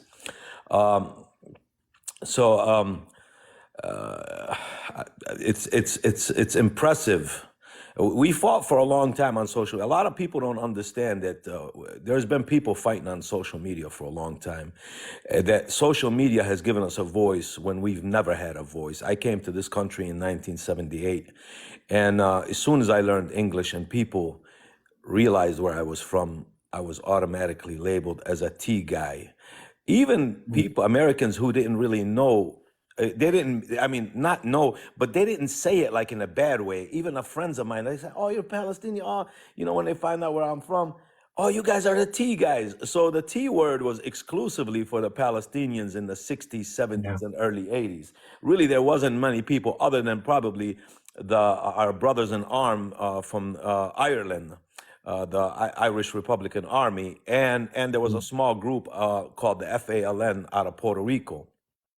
Yeah. But other than that, it was exclusively for Palestinians. It wasn't even really geared towards Muslims in general, but Palestinians. So we fought for a long time. And to my amazement, even on Facebook, and I was glad that I actually seen many people who were not Palestinian, who were not Arab, who were not Muslim, fighting on behalf of the Palestinian people on social media and in general. Even when I was, I'm new to TikTok. I haven't been on TikTok that long. I did create an account, and it was deleted in a month and a half. And all I did was small 3-minute videos about the Palestinian issue. No profanities, no threats, just factual, logical stuff about who these people are, who we were, and certain things dealing with the religion of Islam, and certain things dealing with Palestine in general, or surrounding the Palestinian issue. So it was knocked off in a month and a half. I opened another one. It was knocked off in 2 months. And a friend of mine asked me, he said, some of the stuff, he's a Palestinian. He's in Jordan, actually. He says, hey, akhi, he said, which means brother.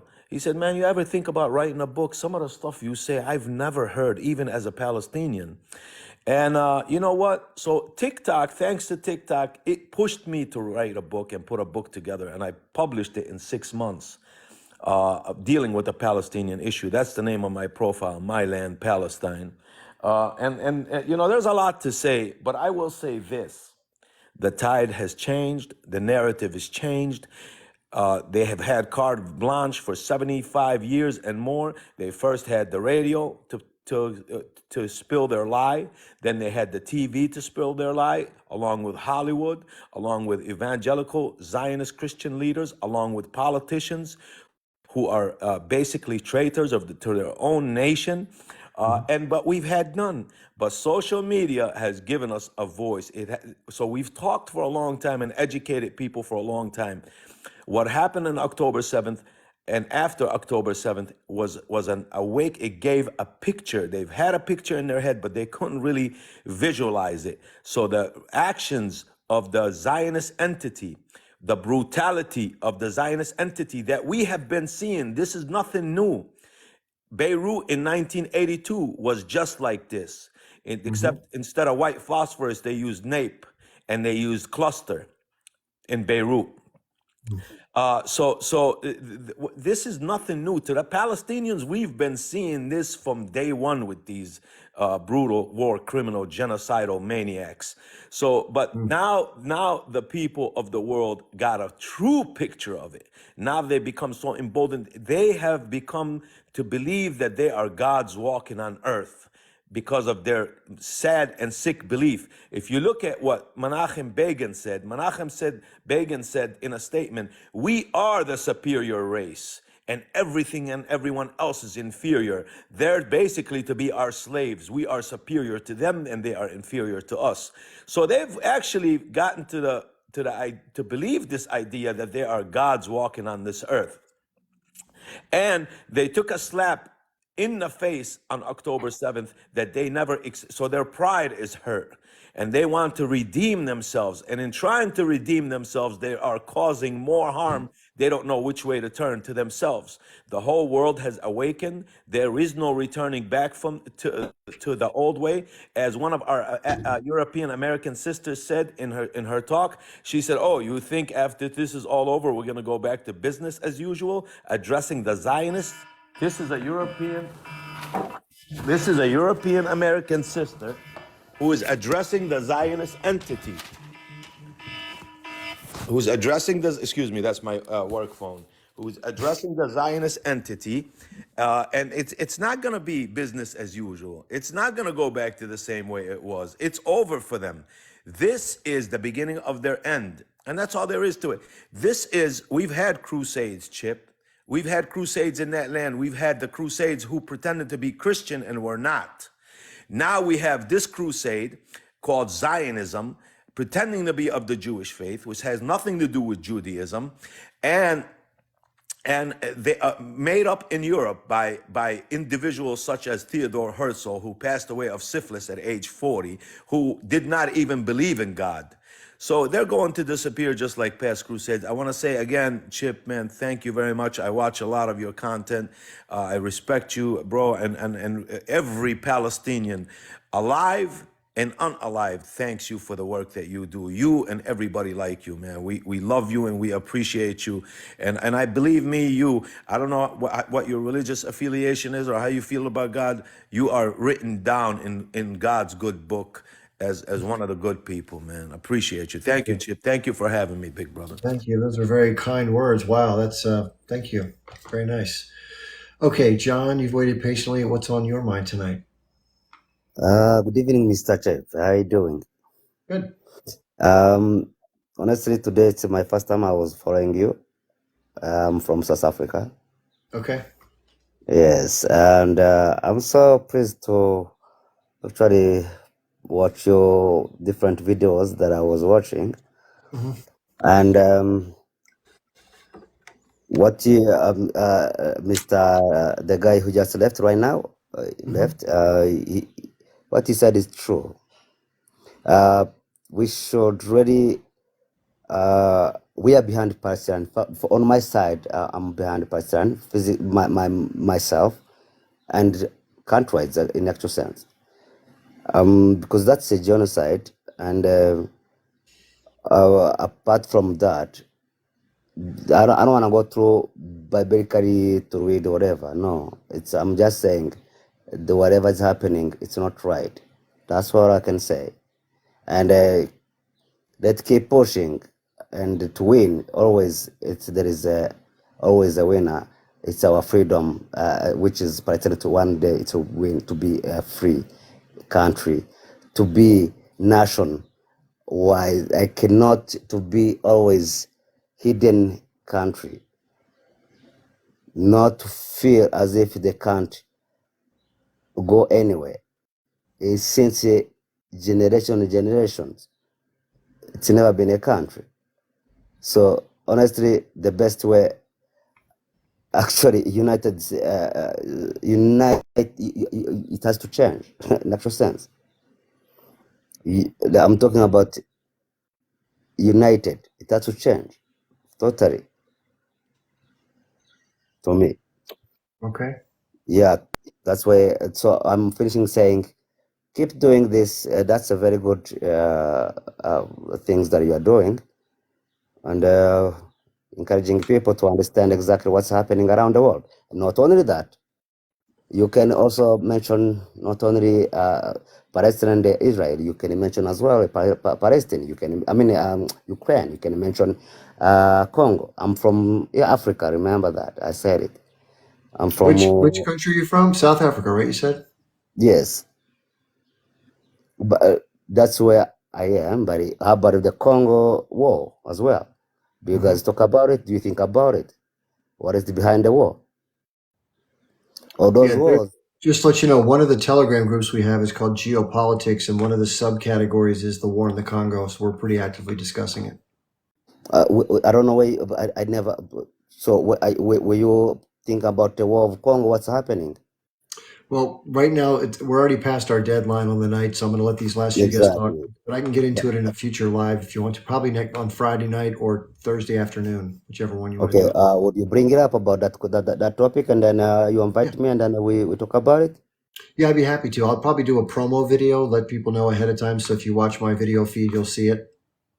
I'll do so we can talk about it, because this is not just something happen simultaneously like that. It has something behind that. Yeah. People they have to know. Yep, I agree. Okay, thanks for being here. I appreciate it, John. Okay, sir. Have a good evening. You too. Bye bye. Okay, we have Palestinians been waiting a while. We gotta wind this down. So 2 minutes per person. I gotta keep a tight timeline. I apologize. We're already 10 minutes over the normal time. Chip, it's only going to be 1 minute. I Perfect. really appreciate the fact that you're putting somebody or supporting a candidate that's coming in Wednesday. Yeah. And this is the kind of things that I really, really appreciate that you're doing. And this is something unique that I haven't seen other people do. And that will help, that will actually take the life into a completely different direction, which is actually going there and doing something that about what's happening, and regain that our freedom to select some progressives and some people who care about humanity and care about all of these all of what's happening around the world. I guess that I just really appreciate. I just wanted to say I that caught my attention, and I really appreciate that you're doing that. And the other thing I just wanted to see where do you have a special link for your life to allow us to go and donate to that person? Where can we go and find that life even before she comes on Yeah. Wednesday? So she and I are going to talk probably sometime tomorrow, and I'm going to go through that with her. What I may do is I may add a link to my link tree, which either connects you. She has a website. Let me just look it up real quickly. I've already donated to her campaign. Let me look at what it says here. So if you go to Google and type in Diane Sare, Sare, for Senate, she's got a website. I'm sure there's actually a donate button on the Google search. It's the fourth item beneath her website. So that's one way you can do it. Just type in Diane Sare, Sare, for Senate.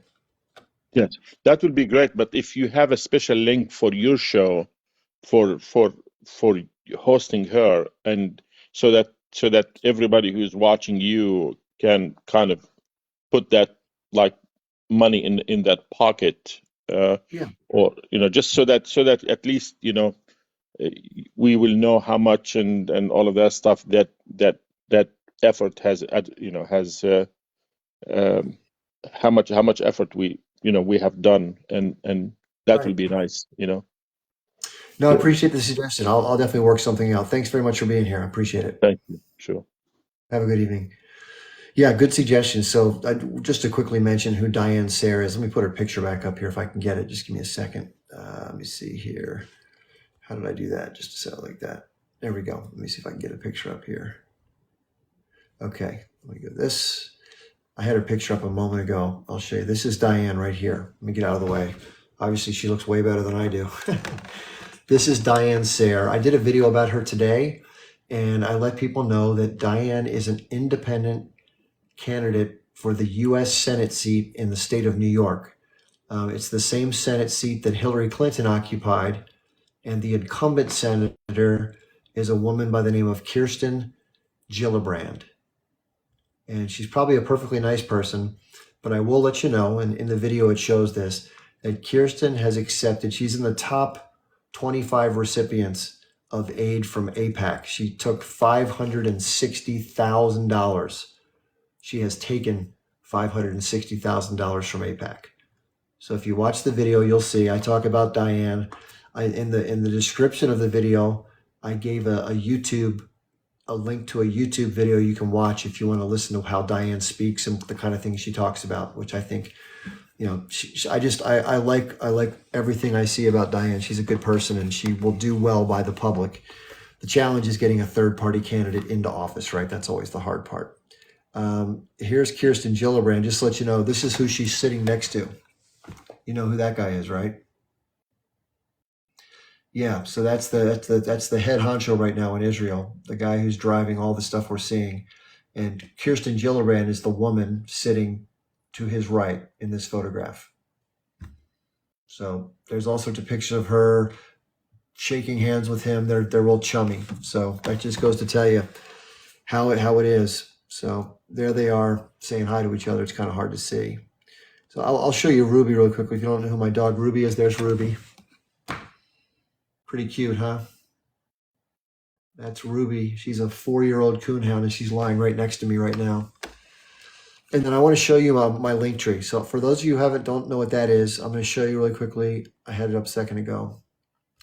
This is how you can connect with me if you want to. So here's my profile. So if you see right here towards the top, this is my name, of course, and my followers. This is not recent, but here you can see this link right here. It says Linktree with a little chain link, Linktree Chip Barnes. That's how you connect to all my other stuff. Now you can see that just above the one that's clickable, this one's clickable. Right above here is some text, and that's not clickable. But if you're outside the United States, in order to access the same information as clicking, you need to type these things into a computer browser. Linktree Chip Barnes. Okay? And then once you get to that, let me change the picture and show you what that turns you to. That takes you here. This is what it looks like when you click through those links. So you can see the very top here, I have a donation link for the clothing I mentioned earlier in the broadcast. If you didn't hear that, there's a group of women called Women for Gaza, Women for Palestine. And they have a member of their group who owns a clothing manufacturing company in Cairo, Egypt. Her name is Nicole. And Nicole has very kindly agreed to donate the time and expertise at their cost to provide much needed warm weather clothing for the people of Gaza as we're in the middle of winter, obviously. And thankfully, it doesn't get as cold there as it does here. Where I live, it gets down to like 20 degrees, but at least there it gets down to, for American standards, around 45, 50 degrees in the coldest nights, which is still cold. Okay, and then so you can make a donation there. I hope you will. It's a great cause, and I've taken a lot of time to make sure it's legit. And things are getting into Gaza that they've supplied, which is really cool. So you'll see here on the links, I have a backup account for TikTok. You're like, why do you have a backup account, Chip? What's that all about? Well, I've had my primary account here, unfortunately, taken down 4 times. And I didn't do anything wrong, I promise you. So you never know. So if you like following me, and I've had people say, like, they hadn't seen me for a month. Like, where'd you go, man?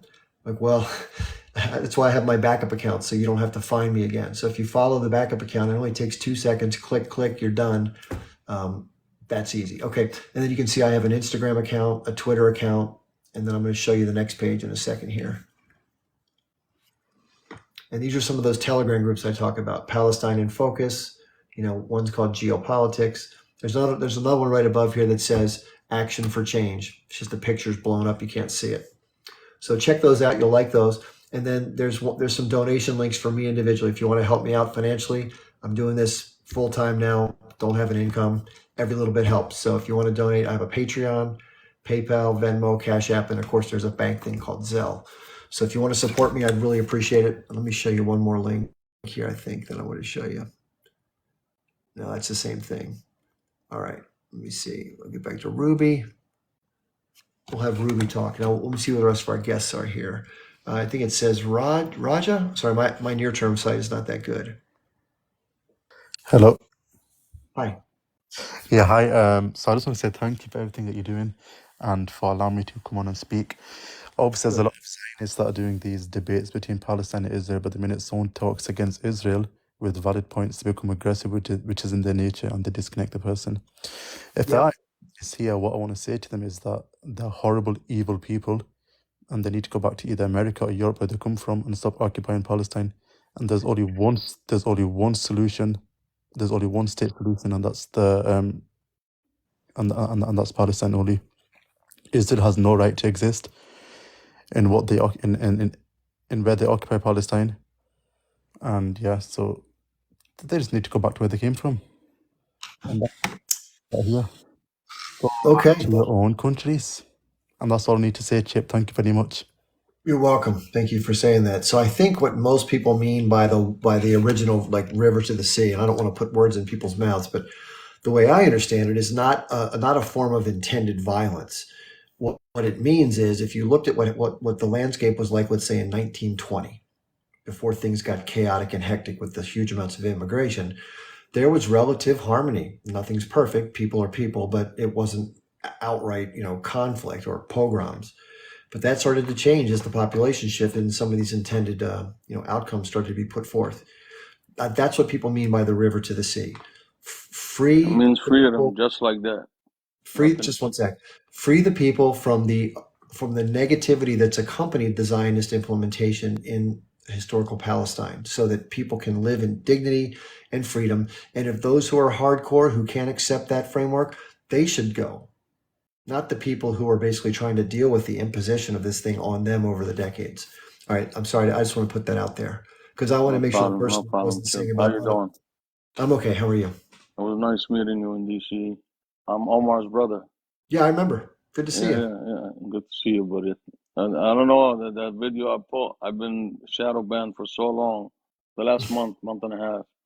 Your video hit about 8,000 views. I mean, and Sorry to 2,000 hear that. likes, which is amazing. Anyway, I was wondering, Chip, Yeah, go ahead.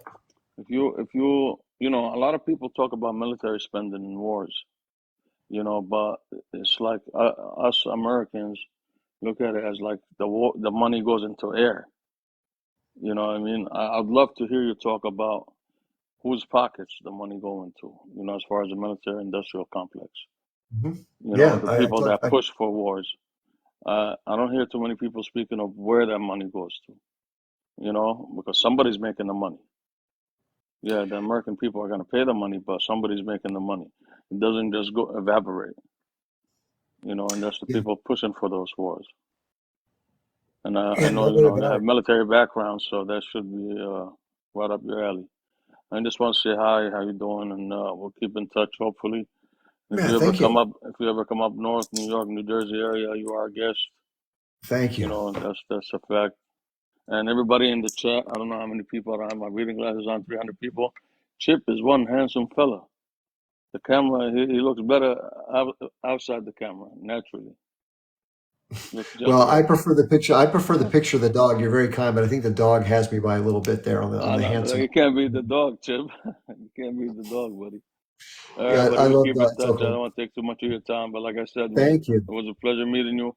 And if Yeah. whenever you want to talk about that, I'm super interested to hear your insight on where Yeah, the money I'll goes. cover. You I know, talk about it a lot. I'll reiterate it briefly, though. Thank you. It's great to see you again, and we'll thanks, buddy. definitely connect at some point. Thank you very much. I really appreciate you getting on and reconnecting. I got to tell you, when I went to the pro-Palestine March for Gaza in Washington, D.C. 2 Saturdays ago, I had such a great time.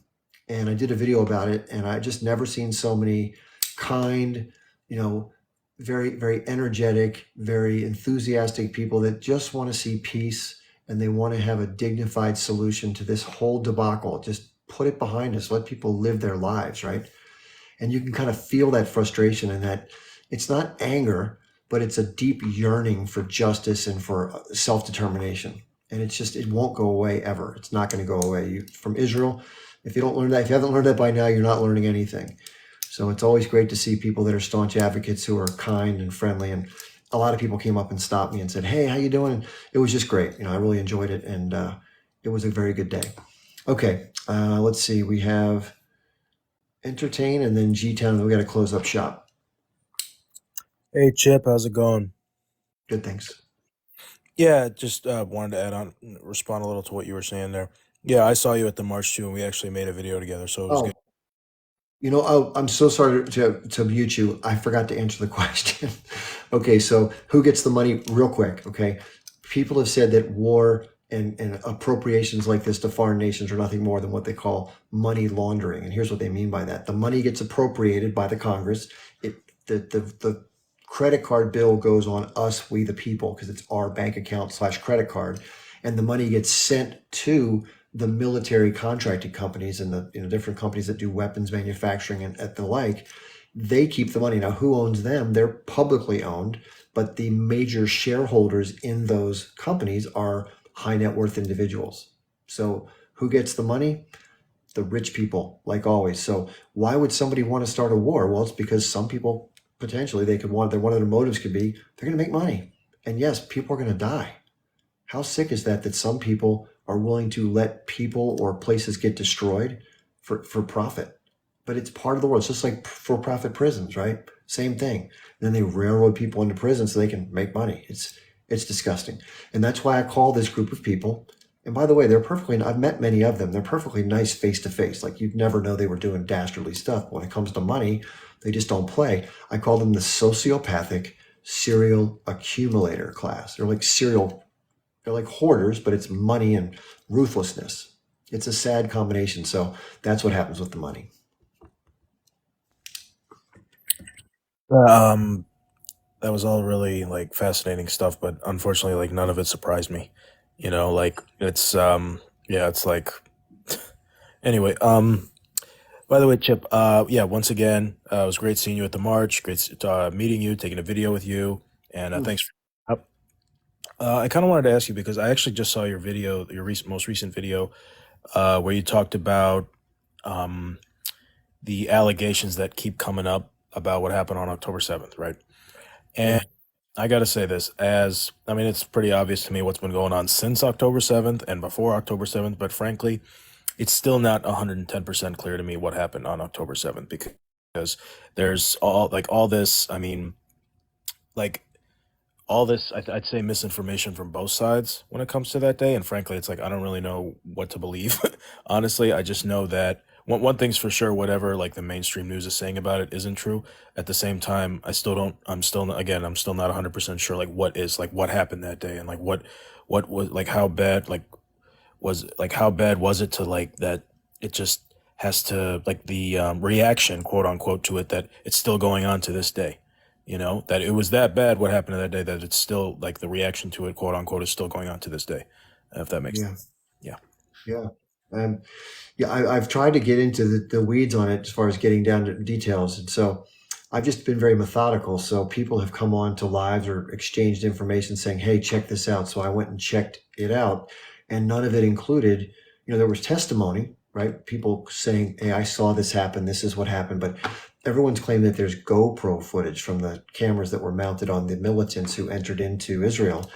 And I've not seen that. Now, the Israeli government claims that they've withheld that and only let certain people look at it. But some of the journalists who I've seen them follow up with videos like Owen Jones said he didn't see any of the most extreme allegations, the ones we keep hearing over and over again.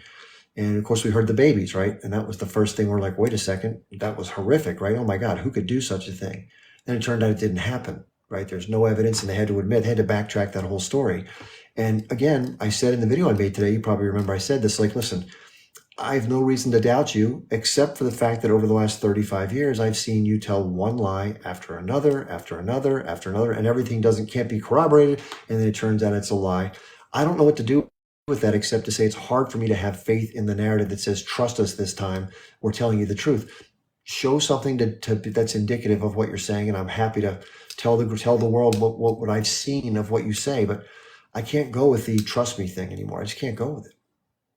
Yeah, I think it makes sense since it's like, you brought up a good point about how like the video, I think it was like 45 minutes long or something like that, that for some reason it's not like released to the public.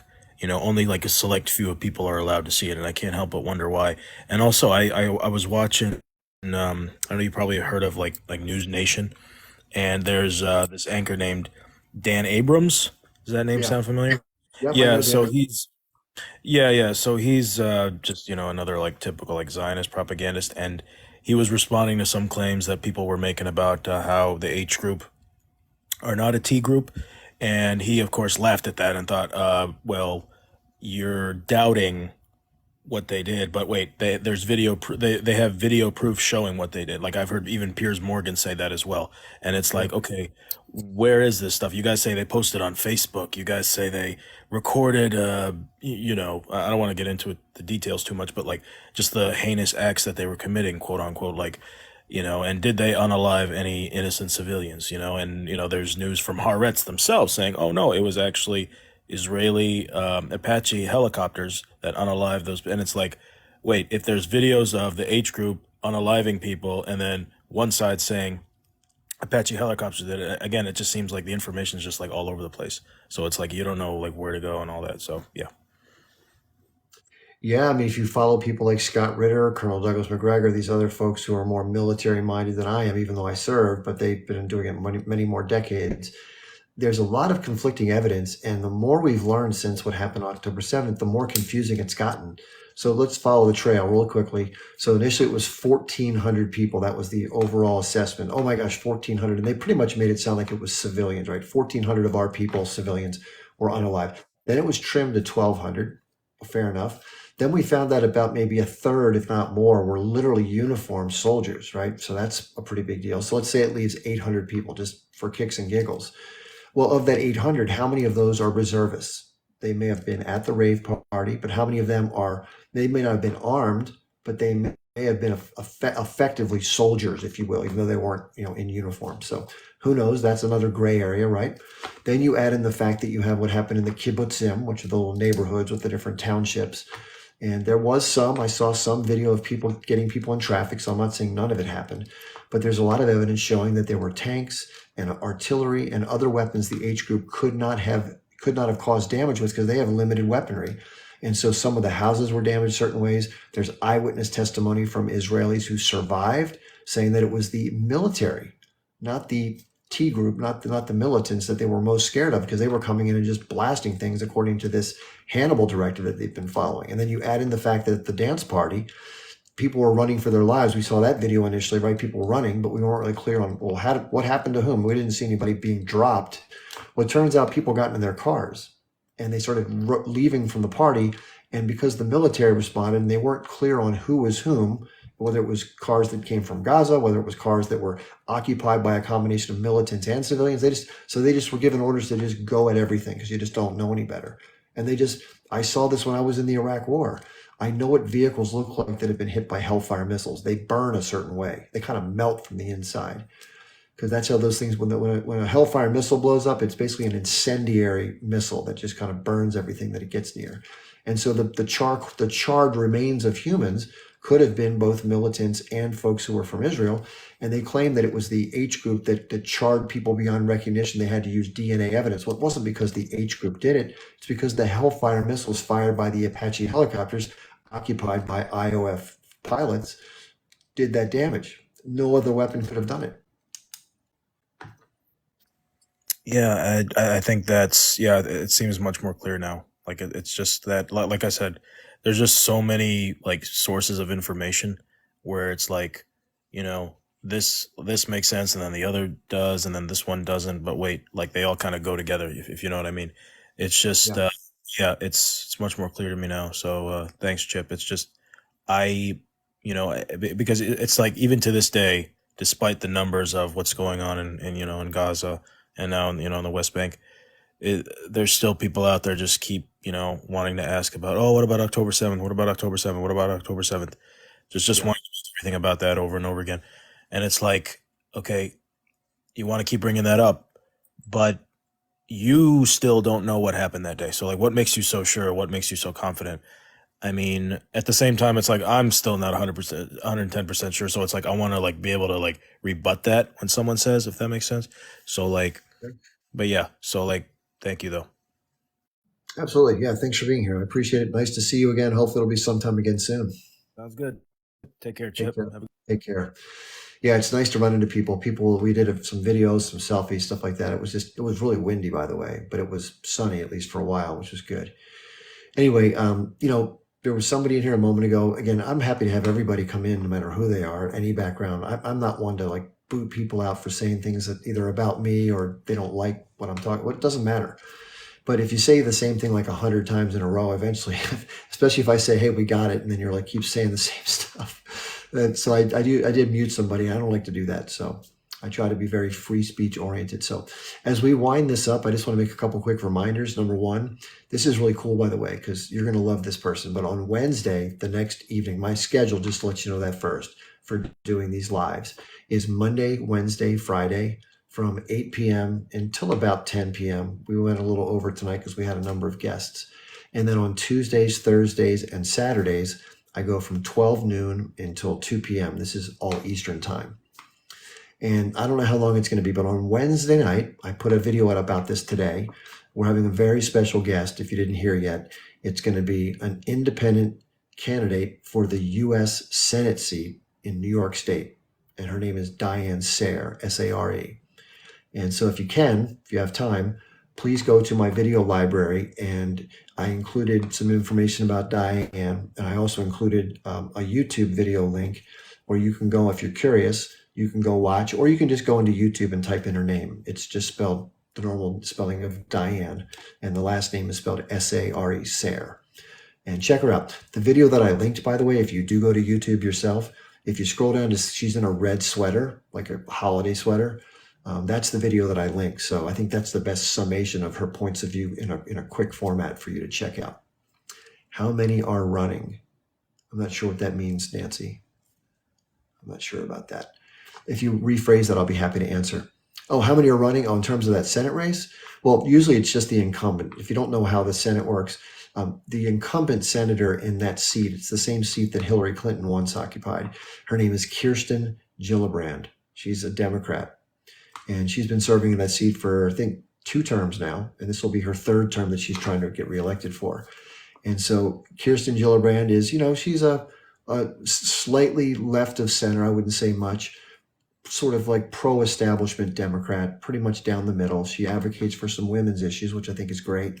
But unfortunately, she's taken over $560,000 from AIPAC during her career, which she's in like the top 25 or 30 recipients in the Senate. Now, Joe Biden, just to let you know, over the course of his lengthy Senate career, took $4.2 million from AIPAC. So he's more than double the next person on the list. So obviously, it is what it is, right? Money is, all those things like that. Okay, so that's Diane Sare. I hope you'll be here on Wednesday. She's great. You're gonna love Diane. I think she's great. So, and then on top of that, I wanted to share with you about my link tree. And this is really important to help the people of Gaza. If you didn't hear this yet, if you go to my link tree, which is a little link in my bio, let me show it to you really quickly so you can see what it looks like here. I can put it up for you. Just 1 second. I'll have it up for you momentarily here. Here we go. Link tree right here. So here's my profile. If you go to my profile page, you'll see that there's a little link right here that says Linktree. Sorry, my finger's disappearing. Linktree Chip Barnes right there. So if you click on that link, if you're in the United States, that'll launch a page. But if you're outside the US, this writing right here above that's in my bio, this says Linktree Chip Barnes. You have to type that into a browser. So just type that into a browser, and then when you hit enter, it'll take you here. Let me see if I can show you that real quick. It'll take you here. And you'll see the first link. It says, donate to keep the people of Gaza warm.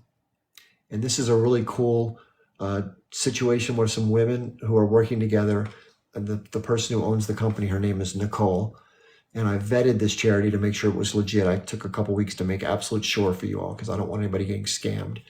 And so I've made a sizable donation, but they're making clothing and they're doing it at no profit. So they're doing it at what's called cost. And they're sending in, coats, shirts, jackets, and undergarments for people. Because I can tell you, having been in the Army and been in a war, when you wear a pair of underwear for like a week or two, it's disgusting. And they've probably had worse. And when your house is blown up, you don't have anything. You have to just leave. Your stuff's all under the rubble. You can't take clothes with you. So trust me. So if you can make a donation to there, like I said, I did when I first found out about it. So I have other links, though, the typical social media. If you want to check me out elsewhere, please do. And let me see if I can show you the rest of this. There's some Telegram groups, which are these little blue arrows. And those are nothing more than like discussion forums like you'd see on Facebook or something like that. So I hope you'll check those out. And then finally, if you want to help good old Mr. Chip, you can make a donation to me on Venmo or Cash App or PayPal. And I think there's another one here that says, it's hard to see, it says Zelle. And the last one, of course, is my Patreon at the top. So any amounts are helpful. Just so you know, I didn't know this either, but when you do something on TikTok, they take 70%, 70, which is a big number, right? Pretty big. So that's kind of crazy. By the way, for those of you who missed part of this is the cool thing. TikTok records all these lives, so I can download them and then I can put them back up. So if you missed any of this, no worries. It'll be up probably later tonight or tomorrow. So all you have to do is go to my YouTube or my Rumble channel that goes up to both. So if you want to get to that, the same links that I just mentioned, that's where they're accessible. It's self-explanatory. So I hope you'll follow me on my other social media. And here's the reason why. I've had a very difficult run here on TikTok, and I don't think I've done anything wrong.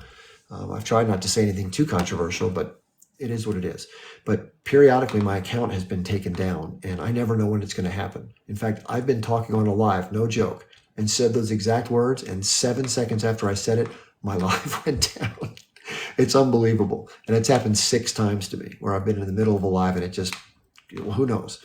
So what I'm trying to say is it's not a stable place to do business. So that's why it's really important that we connect elsewhere. And I know it's a pain in the ass and hardly anybody ever does it when I talk about this, but whenever somebody asks me, I do it just because I don't want to lose good people. So if you really like me, please follow me elsewhere. I don't want to lean on you too hard. So I'll be back tomorrow midday. So we'll be talking about the things some people wanted me to talk about the Congo. I'll probably save that for later in the week because that's going to take a little more time to get through.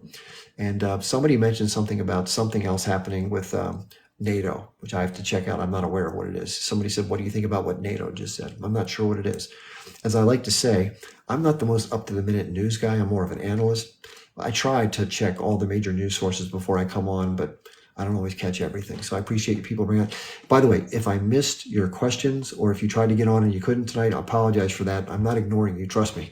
I just don't see everything sometimes. When I was going through that Ukraine stuff earlier, and by the way, if you come on late and you didn't see the Ukraine stuff, I think anybody who stayed with us will agree. It's important to know what we talked about. It makes a complete difference in how you look at Ukraine. By the way, Diane is 100% aware of what I talked about tonight. She's incredibly well studied and incredibly intelligent. So I think you'll really like her. So that's all I got for tonight. Those of you who helped me mod tonight, thank you so much. Those are the people that police the chat and make sure this isn't too hectic. So thank you very much. I really appreciate everybody being here, by the way. I know it's late on a Monday night and people probably need their sleep, including me. So tomorrow at noon, I'll be back. Thank you for your support. I really appreciate it. Good night.